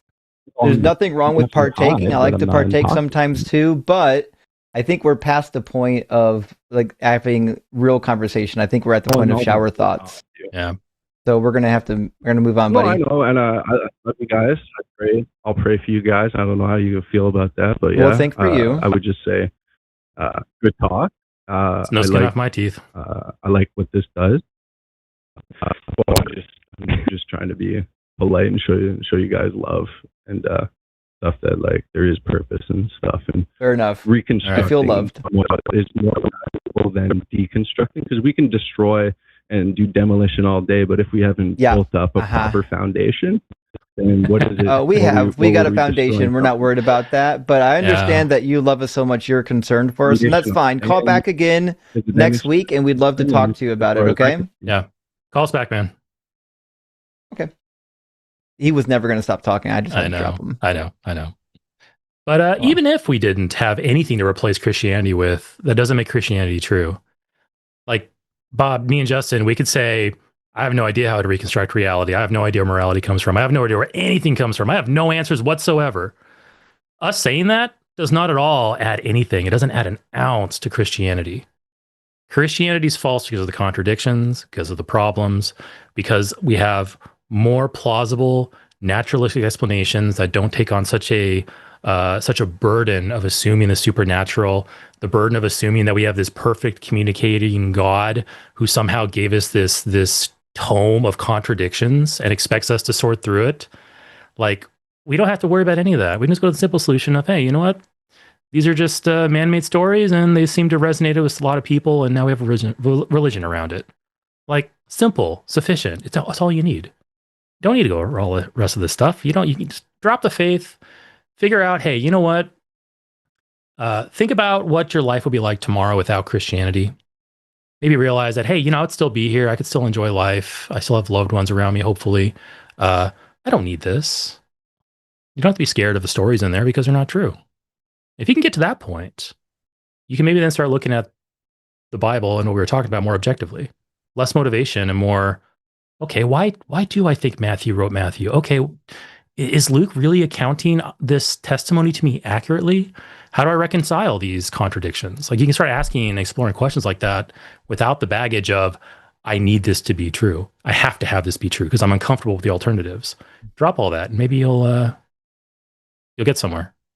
But J. Warner Wallace said, Prophet Azad did an amazing 2 or 3 hit pieces on J. Warner Wallace, like really digging into like J. Warner Wallace's claims about his background and everything. But it all kind of sums up to, there's a lot of fishiness around that. Obviously, J. Warner Wallace is attempting to use this as his shtick to make money because that's exactly what he's doing. But J. Warner Wallace is not a biblical scholar. He's not an expert at all. He's not at all into science. And I think Bob was trying to invoke J. Warner Wallace in the science discussion, which those are completely unrelated. We don't need to like look at that and go, he doesn't have I'll say it again. Had he used the process he espouses for Christianity in court, he would be thrown out of court because that is not how you come to truth. That is not how you establish what happened. He's very motivated, and we don't need to listen to him. He's I think even among like Christian apologists, like he's kind of considered a clown. So yeah, we don't have to like worry about that here. I would say this in the Bible college and seminary I went to. If you mentioned somebody like that, like one of these goofball apologists in like one of your papers, like it's like you're instantly getting marked off. Yeah, you're literally only allowed to use modern, typically modern references. In fact, I had a professor once. I did a paper and I referenced. There was a really good commentary that mentioned something. It was from the classical German scholars, like Wellhausen era. And they're like, wow, we appreciate what the German scholarship did for us in this time period. My preference is to have all my students to only ever quote from commentaries that are less than 50 years old. That's how serious we're talking. And they must be scholars in the relevant field that you're working with, and they must be recent. So this nonsense of like J. Warner Wallace would be laughed at by the scholars if you mentioned him. He's just a joke. I think kind of a common thread, like I've watched a lot of Apologia, and Apologia gets like legit biblical scholars like up onto his channel. And when you mention certain apologists like J. Warner Wallace, Greg Koukl, Mike Licona, a lot of them are like, who? Like biblical scholars don't rely on apologists to do their work. In fact, as you mentioned, Justin, true scholarship, true study and true scholarship is the objective is to get to the fact of the matter, to get to the truth, or as close as you can to it. When you bring in apologetics or Christian apologist, you're now bringing in motive outside of that.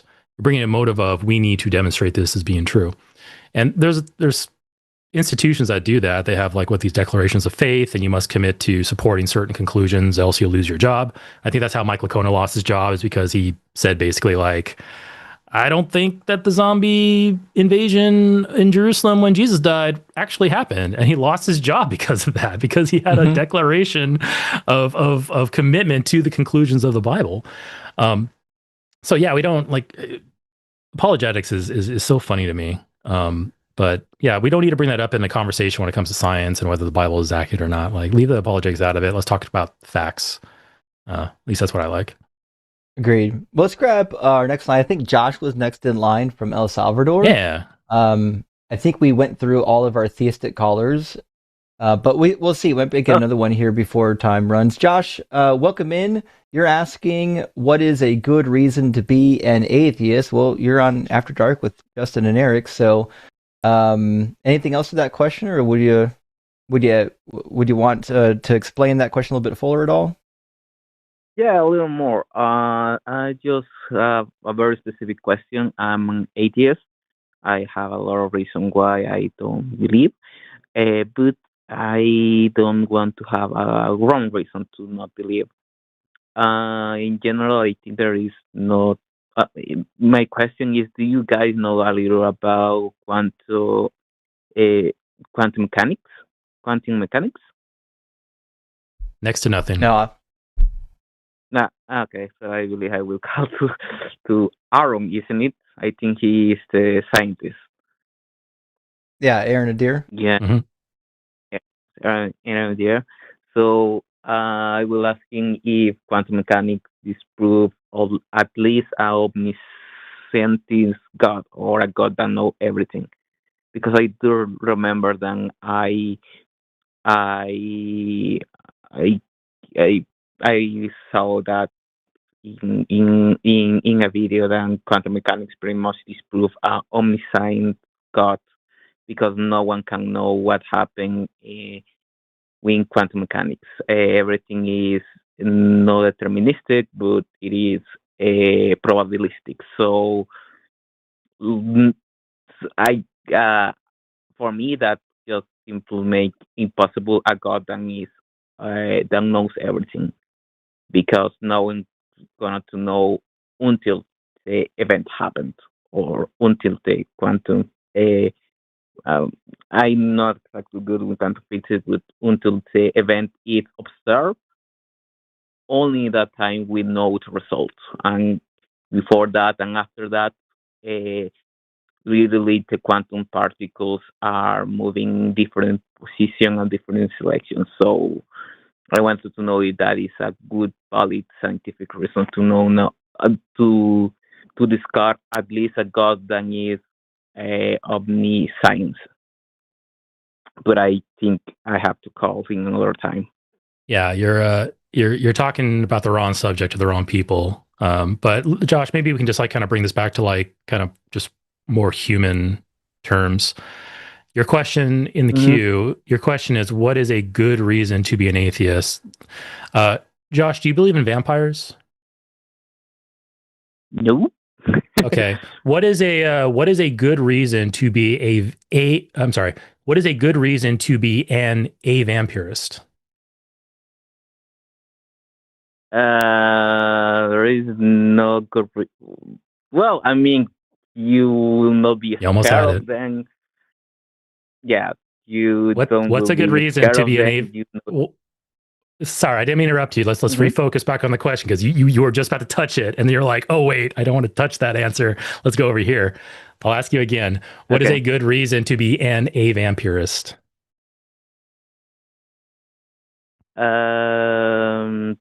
Because it's not true. So why are you gonna believe something that it is? Would you maybe agree with me if I said, hey, you know what? There's no evidence, no good evidence that vampires exist. Would you agree with me on that? Yeah. Okay. Yeah, I agree. I know where you're going. So a good reason to be an atheist would be to say, if you look at everything and say, hey, you know what? There's no good reason to believe a God exists. That's a good reason to be an atheist. Yeah. Yeah. I'm as simple as that. Because I have a friend. Then it was his birthday. Today was his birthday, and we gathered this queen. I went to the house to this friend. We talked a little about it. He's kind of very conservative. Even here in El Salvador, he's Catholic. I'm very devout Catholic, and I made a tattoo to remember and to have a link to my mother and my sister. So I have a little tattoo, and I'm happy to to have more tattoo. But this friend just told me that I have to be exorcised because I have a tattoo. Well, I sacrificed a cat earlier on stream today, so yeah, it has a master's degree. I mean, oh my god. Yeah, I mean, Josh, you can have highly educated people in one field and they are completely clueless in another. And like, just because you have a person who's like, I have a degree in this or that, doesn't make them like J. Warner Wallace. Going back to him, I'll go ahead and grant, he's probably an expert in the criminal justice system. He's probably an expert in building a criminal case and prosecuting somebody in court. Probably an expert in all that. That doesn't make him correct about the Bible. Doesn't make him correct about the process he uses to try to get the Bible to be true. So yeah, you can have friends that are like, I'm an expert in this, an expert in that. They can perform, like they want to perform an exorcism on you, I think is what you mentioned. Like what it really comes down to is what evidence can they bring forward that would increase the probability that the God claim is true. And I've never seen any good evidence that raises that probability. Not while not also simultaneously raising some other alternatives explanations probability. For instance, going back to our previous caller, evidence for Jesus' existence. We have the Gospels. Okay, the Gospels make these claims. These claims seem loosely related. They seem to support each other to some degree. Okay, fine. That raises probability that Jesus existed, but it also raises the probability that just Greek scholars wrote this based off of stories and hearsay. Yeah. So. Good evidence, good reason to not be an atheist is to receive good evidence that increases the probability that God exists while not also bolstering some other alternative claim. For instance, while not entirely all-encompassing, if your friend who wanted to perform the exorcism on you could pray and give you some type of information that he couldn't possibly know. Like, for instance, I always use a joke of like, okay, pray for gold bars to appear under my desk. And if they start appearing under my desk, I'll maybe say you have something there. pray for a combination for a safe that nobody knows, or pray for the cure to some disease. Pray for, like you get a non-mathematician to pray and receive an answer to one of the unsolved mathematical problems, and they can get like millions of dollars in grants and stuff like that. Like there's all kinds of ways that good evidence that you can look at to raise that probability while not also raising the probabilities of alternate explanations. We have not yet seen that. So rather than looking at your friend and going, oh, he wants to perform an exorcism on me, oh, he has this really good degree in this other field, ask for the direct evidence and then weigh that evidence against all the possible explanations and see if that evidence holds water or not. I think it's a shock for him that I'm in atheist because I'm a very good person. Everyone told me that I'm sometimes too good in general. I always try to be very generous. And so for him, it's a shock because he always admire my goodness, or something like that. And he was very scary that I should believe in the devil because the devil can get you. And there is evil. And you must be careful with evil. And you say, okay, this is incredible. The more than I know about the Bible and to know more what scares me about religion, I can be open to religion. Religion is something that exists. It's a human experience. It doesn't need to be joined with faith. You can meditate. You can be a Buddhist and even an atheist. There is an infinite umbrella of possibilities. And the more important is find what makes you happy. I'm a humanist, so yes, everyone needs to find what makes you happiness. But I think he's scary because he told me you are like St. Augustine, then you are so smart, but you will figure it out. God, don't worry about that. And I was thinking about debate him, but I think it's better your idea and your approach than to simply tell me, okay, just give me the evidence why God, and like you do in the chat, what God, to don't go in circle, don't go Bible interpretation, don't go and all of that. I actually get a little angry because he's a little extremist. When he said something is the devil, he can be, you are my enemy or you are my friend, and nothing too much in between. So I also taking precaution with him because he's very extreme. Yeah. So, some people can get a little unhinged when it comes to certain strongly held beliefs. Not all of them, but some of them. But it sounds like for the most part, you're on the right track there. Like I said, just approach these claims like you approach any other spectacular claim, whether it be vampires or unicorns or the fairy that definitely lives in the tree in my backyard. Like, just treat God as the same way. If God is there, the evidence should bear it out. And if God is not there, then the evidence will bear that out as well. There's no need to worry about the threats from believers. I've talked to 100+ Christians over the past 2 years of doing this, 3 years of doing this. I've been threatened. I've been told I'm the devil. I've been told that I am clinging to what's the term, in your own self-righteousness or whatever. Like all kinds of like accusations and threats and slurs and all kinds of stuff. And it's like you just got to brush that off. People be crazy sometimes, and that's the answer to that. So, but it sounds like you're for the most part trying to navigate honestly, and I encourage you to keep on going. And asking questions with people like us is always a good thing.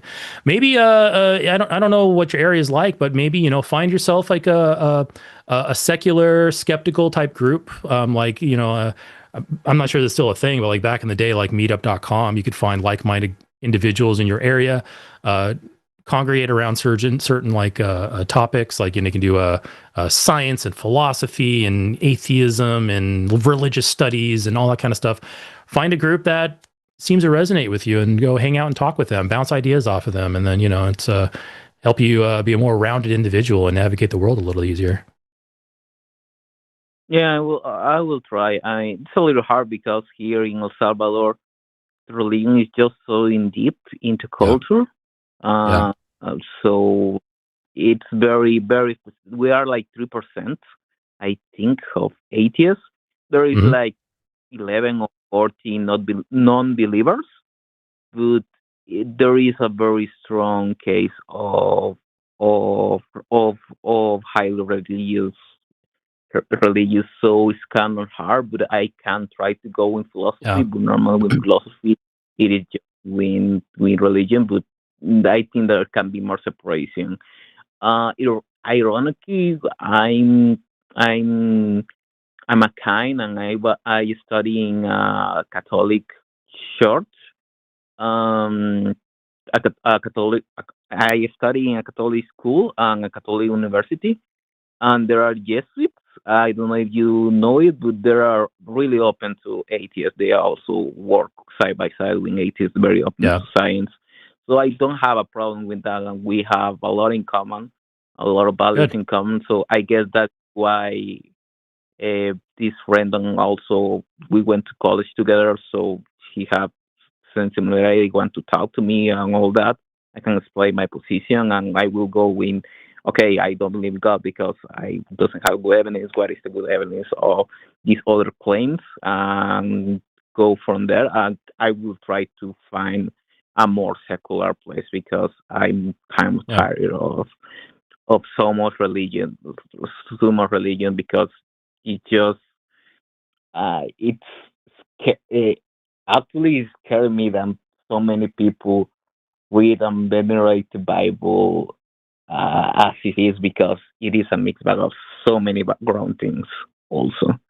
So Yeah. I also think And I that, recommend yeah. you do that. If you find the people around you, the religious people around you being toxic, and this goes for anybody, religious or non, but if you find people around you being toxic and like diminishing your existence or diminishing your life, in most cases, you're under no obligation to be around them. So you can leave and seek better association. And going back to what you were saying about the non-religious population in your country, sure, 1 point something% seems really small, but when your country has millions of people in it, the number is actually fairly large if you think about it. Yeah. You can, like I said, if you can find a group, probably a good place to start is institutions of higher education, meetup websites, finding, like, obviously be very careful with who you associate with and the risks you take when you're meeting new people. But you'd be surprised, even though, like, on paper you're like, oh wow, 1% of the population, that's like hardly anything. But in the actuality, it's probably tens of thousands, if not hundreds of thousands of people. I'm sure you can probably find a few people to hang out with and get some of that social support that you're craving. So don't worry about the statistics. Just go out there and look, and you'll be surprised what you can find. Yeah. Thank you. Thank you very much, then. All right, Josh. Well, thank you for taking my call. Yeah. Good luck to you, my friend. It was a good conversation. Yeah. See you later. All right. It could be hard as a non-believer out there. We don't make up a huge percentage of the population. Yeah, we don't. Yeah. But I would say, we've done a pretty good job about creating communities on, like, YouTube and Discord and TikTok and things like that. You'd be surprised how many people that are in the chat right now that are in your area. You just don't know it yet. So I've been lucky enough. I travel a little bit, and I've been lucky that people in our communities tend to, like, they hear I'm traveling somewhere, like, oh fuck, I live over there, right? So sometimes I'll pop in and see people. It's great, friends. Learn where everyone's at, and then you have community available to you. Don't be shy about it. Make new friends on the internet and figure out who's in your area. Put into perspective, the company that I work for has about 1,000 people in it. Since I've been doing this for the last 3 years, I've had 4 people come up to me and go, "Hey, I caught you on YouTube last night." Like, and that's only in my little pocket of people in my orbit. Like, there's people out there who are interested in the subject. They're interested in talking about religion. Atheism itself isn't like a cohering factor, but being an atheist and liking to talk about religion, well, hey, yeah, there's your cohesion factor. Is we like talking about this, we like analyzing it, we like bashing it, we like engaging in it. Like, whatever group's interest in, find a group that aligns with your interests, synergizes with you. On the same wavelength, I guess. Jives, that's it. A group that, like, jives with what you're thinking. And then, go find them, and you'll be surprised what you can find. There's all kinds of groups out there. And you don't want to get in this mindset of like, oh, I'm by myself, I'm isolated, because that's what a lot of that's a lot of majorities want the minorities to think, is that they're by themselves and they're alone, and that's not the case. There's a lot of us out there. Yeah. Let's grab our next in line. I think Jeff was next, and then we're going to grab John. So let's grab Jeff, all the way from Canada, actually, is a non-theist interested in discussing morality and ethics from a practical standpoint. Well, Jeff, you're on the line with Justin and Eric. How you doing? Jeff? Oh, dropped. I guess they was not in queue. All right, let's move on to the next one. Grab John. I mean, 2 hour and 45-minute wait. Jeff, I don't blame you for saying no, I'm just not up for this right now. So call back next time. Yeah. But John's on next, and it says from Ohio, so he might be a Cleveland Browns fan. He knows what it's like to wait forever and only just get punished. He knows suffering. You know, every year we live out Isaiah 53, rooting for the Browns. John, welcome to the line. You're talking to Justin and Eric. How are you doing? Hey, I am doing all right, and no apologies needed for the wait. It's been delightful, especially Bob was great. It was fun. Yep. Yeah, rather Bob may not have been great, but the exchange was. Bob was better than Javier. Yeah. Much better than Javier. And yeah, Justin, sadly, I'm not a sports ball fan anymore, but still a struggling Ohioan. We spoke on the Cus I Wanna a couple weeks ago, and with Sarah leaving Faith, and I wanted to follow up with a question. Yeah. So, and I was thinking about emotional priming as something used to, during services, kind of really rope people in. And I think about my earliest experiences of faith where that, I identified this feeling as a divine presence. But clearly at the time I was, a teenager, didn't understand the psychology behind it. What are your thoughts on maybe preventing yourself from allowing your emotions to, kind of manipulate your thoughts in terms of theology? I may not fully understand the question. I think some of it might be personality based as well. So I was never prone to not question things that I was told, even things that I grew up with that everybody believed and I believed them because everyone else believed them. I was still in that mind frame, still thinking well, I don't know, what if it's not true? How do we know it's true? What if this other thing is true, right? So for me personally, my experience might be different than somebody else's because I don't feel like the priming for me really worked. I was too stubborn and too individualistic to let it work, right? But if you're susceptible to it, I'm not sure what kind of... I like the suggestions you'll get from Matt and others, which is always practice the tools of good skepticism, because that's going to allow you to come to good answers, even if you're being fed a whole lot of information. Am I understanding your question correctly, though? Yeah, you are. And Pelagia, especially, apologia. I just like joking with that. But I know, I did it to him too, don't worry. Yeah. I've been a longtime fan of his. That was how I got introduced to the line, and but I'm still a newer fan. And that said, yeah, he has also a great deconversion story, and you can tell that he genuinely still struggles with rather, not really struggles, but really tries to engage with those who can be swayed by things other than logical arguments. But as a former engineer and Ohioan, well, rather, I'm a former engineer. You're a former Ohioan. And I'm sorry, Eric, I am still newer to the line, and I don't know your specialties as much. Software Do you development. have thoughts on kind of the question? Yeah. Regarding your question about the emotional priming. Yeah.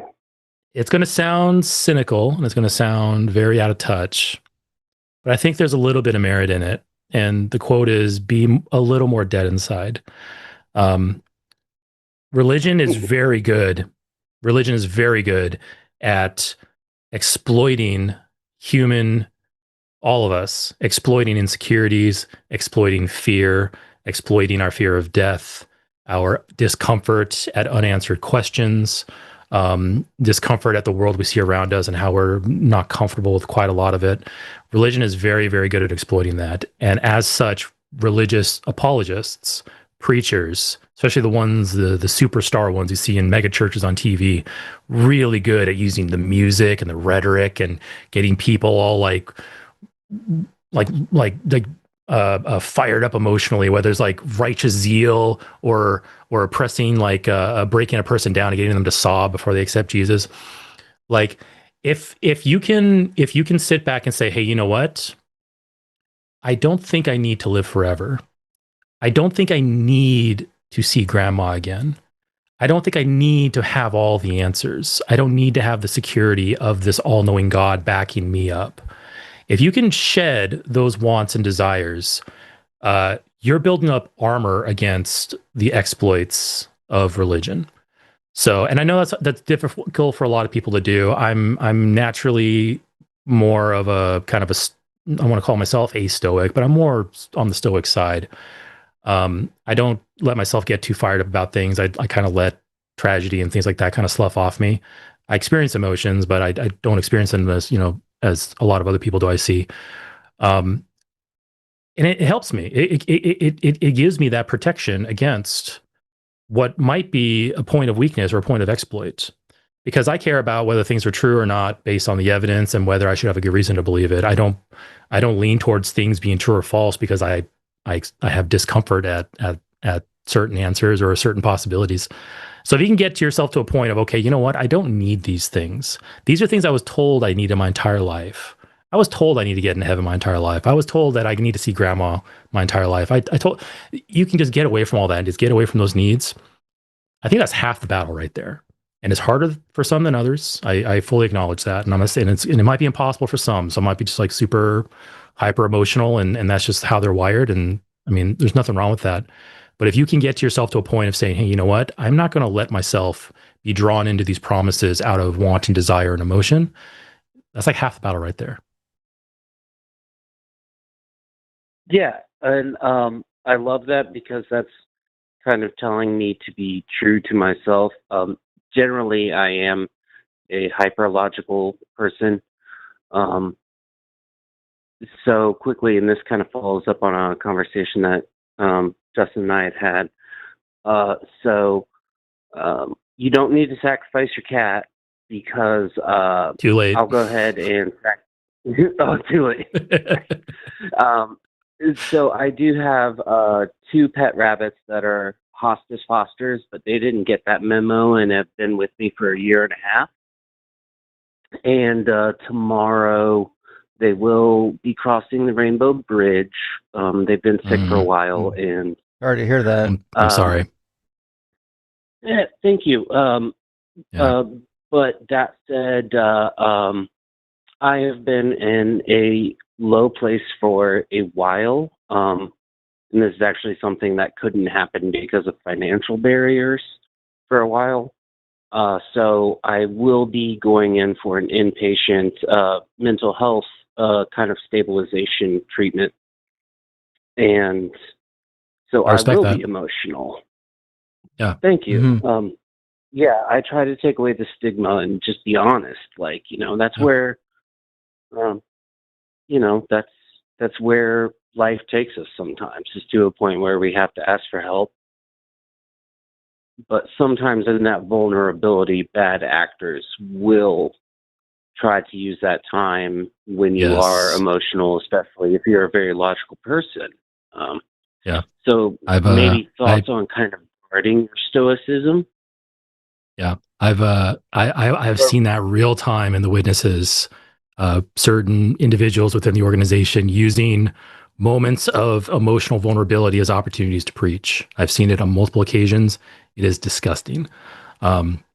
So yeah, I mean, I respect that you're seeing this like need to do this and taking safe steps in order to address it. That's really good. Yeah, thank you. I've gotten a lot of encouragement from, people I respect and folks that I haven't reached out to for a while because of, the lack of energy, kind of the feelings of guilt and shame I've carried unnecessarily. So to continue hearing that is strengthening. So, and this one is a little bit more for Justin because, the title of the episode is No One Should Be Christian. While long-term, I agree. Especially, again, while, I'm in Ohio, while in group sessions and such,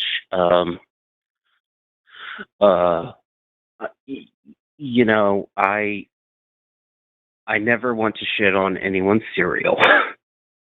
If someone's going through a hard time, I try to just respectfully pivot a conversation and or, pretend like my ADHD is taken over and just be like, oh, a squirrel. Sorry, I'll be back. But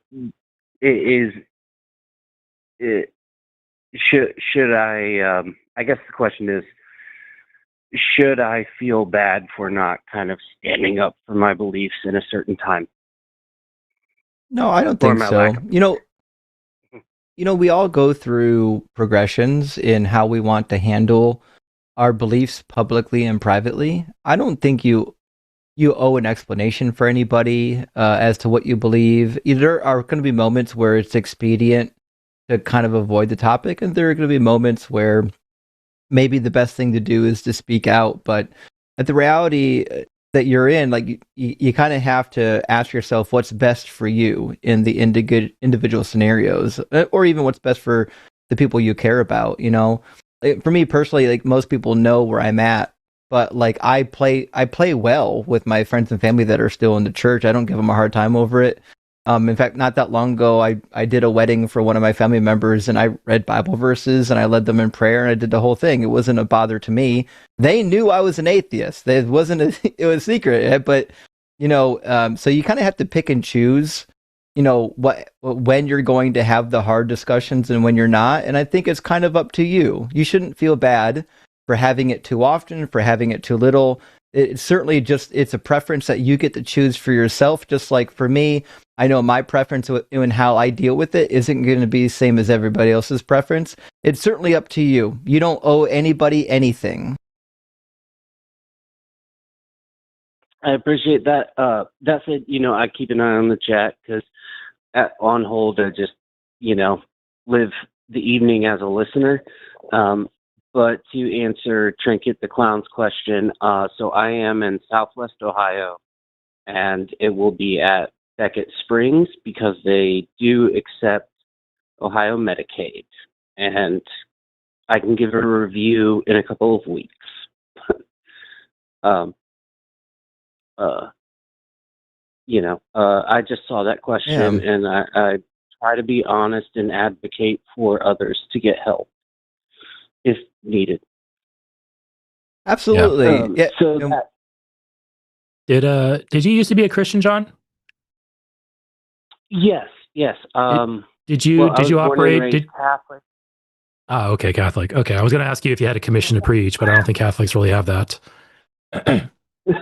Well, no. So in my deconversion, which took about 7 years, I went through about 3 years of going to a Lutheran and then an evangelical church because I still really wanted to believe that Jesus was my risen Lord and Savior for experimenting with Eastern religions, and then being willing to let go of the idea of a god or I was asking anything outside of naturalism. I was asking because sometimes the drive, the desire, the internal like self-inflicted obligation to tell other people about it might be in part baggage from your previous religion. Like I was a Jehovah's Witness. Every single Jehovah's Witness is supposed to do just that, witness. And I say this with all the self-awareness in the world that I am here talking about atheism with a lot of people in the audience. Like, and I feel a drive and desire to do this. And it probably does in part come from my upbringing, in that I was told my entire life that you should tell others what you think is the case. And so you may and add to that, one thing that I had to learn when I got out was that you can pick and choose your battles. You can pick and choose your conversations. If you're at a low point and somebody's challenging you, you can just say, "Hey, listen, not right now. I'm not in the right headspace for this. I need to worry about these other things." Nothing wrong with that. And if you want to have that conversation later, just let them know. I'll come back to you when I'm in a better place and we have time to talk about it. You're not under any obligation to engage with every single conversation that comes your way, every single person. There are people you can say, "No, I'm not talking to you," and then that's it for the rest of eternity. And it's like, and that's perfectly fine. There's no rule saying thou must evangelize atheism or thou must evangelize your beliefs. Christian denominations will tell you that, but that's not the case. Yeah, I really appreciate that feedback. May I ask for a quick tangent before letting you guys go for the evening? Mm-hmm. Mm-hmm. Okay, so this goes back to the conversation about circumcision. Okay. And may I use non-canonical gospels to try and assert that Jesus was a freak? Yeah, I mean, yeah, let's have it. I am all ears on this. You use whatever you want. All right. Because Eric had mentioned, that if Jesus did have a baby with Mary Magdalene, it's still perfect because like his half the DNA was so perfect. Great. Yeah. But along with, him and John the Baptist arguing about like who should wash each other's feet, all right, kind of weird and such. In the Gospels of Thomas, and I'll go with Alex O'Connor's preferred version by Mark. Trying to remember who it was, but Mark Madison, because it's kind of the least hyperbolic interpretation. But the saying 114 goes, Simon Peter said to Jesus, "Mary should leave us because women aren't worthy of life." Jesus said, "Look, am I to make her a man so that she may become a living spirit too? She's equal to you men, because every woman who makes herself manly will enter the kingdom of heaven." So I'm going to postulate that, he's referring to himself as the kingdom of heaven, and he's a fan of pegging. Any thoughts? The logic you use to get to that, where, hey, maybe this word doesn't quite mean what it means. Maybe it means like kind of this like tangential other thing. You're using the same exact logic that most Christians use to support the scriptures. So sure, why not? It's almost like I used to use that logic to myself. There you have it, folks. Jesus was a freak, confirmed, both in the Gospels and the Apocrypha. Like, it's all over the board there. It's clear as day. I'm sad I don't have Super Freak on my soundboard right now. Well, okay, John, thank you so much for that amazing insight. That was pretty fun. Yeah. Hey, thank you for your time and just, the shows and encouragement. Well, glad you find it helpful. So yeah, thank you. That's why we're here. Absolutely. Thanks for calling in. It's good to hear from you. Yeah, I hope you all get all the best care, man. Yeah, we talked last week actually when I was on with Sarah. good that he's going to get help. Yep. A lot of people don't, and they'll feel like embarrassed to seek help. You gotta have it though. Yeah, especially in the United States, mental health is generally stigmatized. And it's like people need to come around to understanding that, hey, the physical is only half of who you are. The mental is the other half. And you need to take care of both. Doesn't matter how physically healthy you are if you are, experiencing troubles up here, whether that be like, chronic depression, bipolarism, hearing voices, anything. Like if you think something's wrong, go seek some help. And that's really hard in the United States because, like I said, it's stigmatized, and also, our health system is the fucking dumpster fire. But if it's within your means, do it. It can only help you. But Eric, don't you understand? It's just the unclean spirits. You need Jesus to drive them out. Yeah, I got to pray, exorcism, drill a couple holes just to be safe. Like, just like do what the Egyptians did, just like let those spirits out, like physically. Like, yeah, it's don't drill holes in your head, folks. I gotta please don't. Just disclaimer: this is not medical advice. Please don't drill holes in your head. One out of 10 doctors agree. Drill holes in your head. Oh no. Oh boy. Well, friend, I think that's the end of our show. Thank you so much for being here. Remember, we've got more shows coming up this week, so make sure to tune in tomorrow for Skeptalk. It's going to be bomb. And Eric, I had a blast. I hope we get to do it again in the future. This was awesome, Justin. I had a great time, and I can't wait for next time. So, yeah. See you later. Night, folks. Be safe, friends.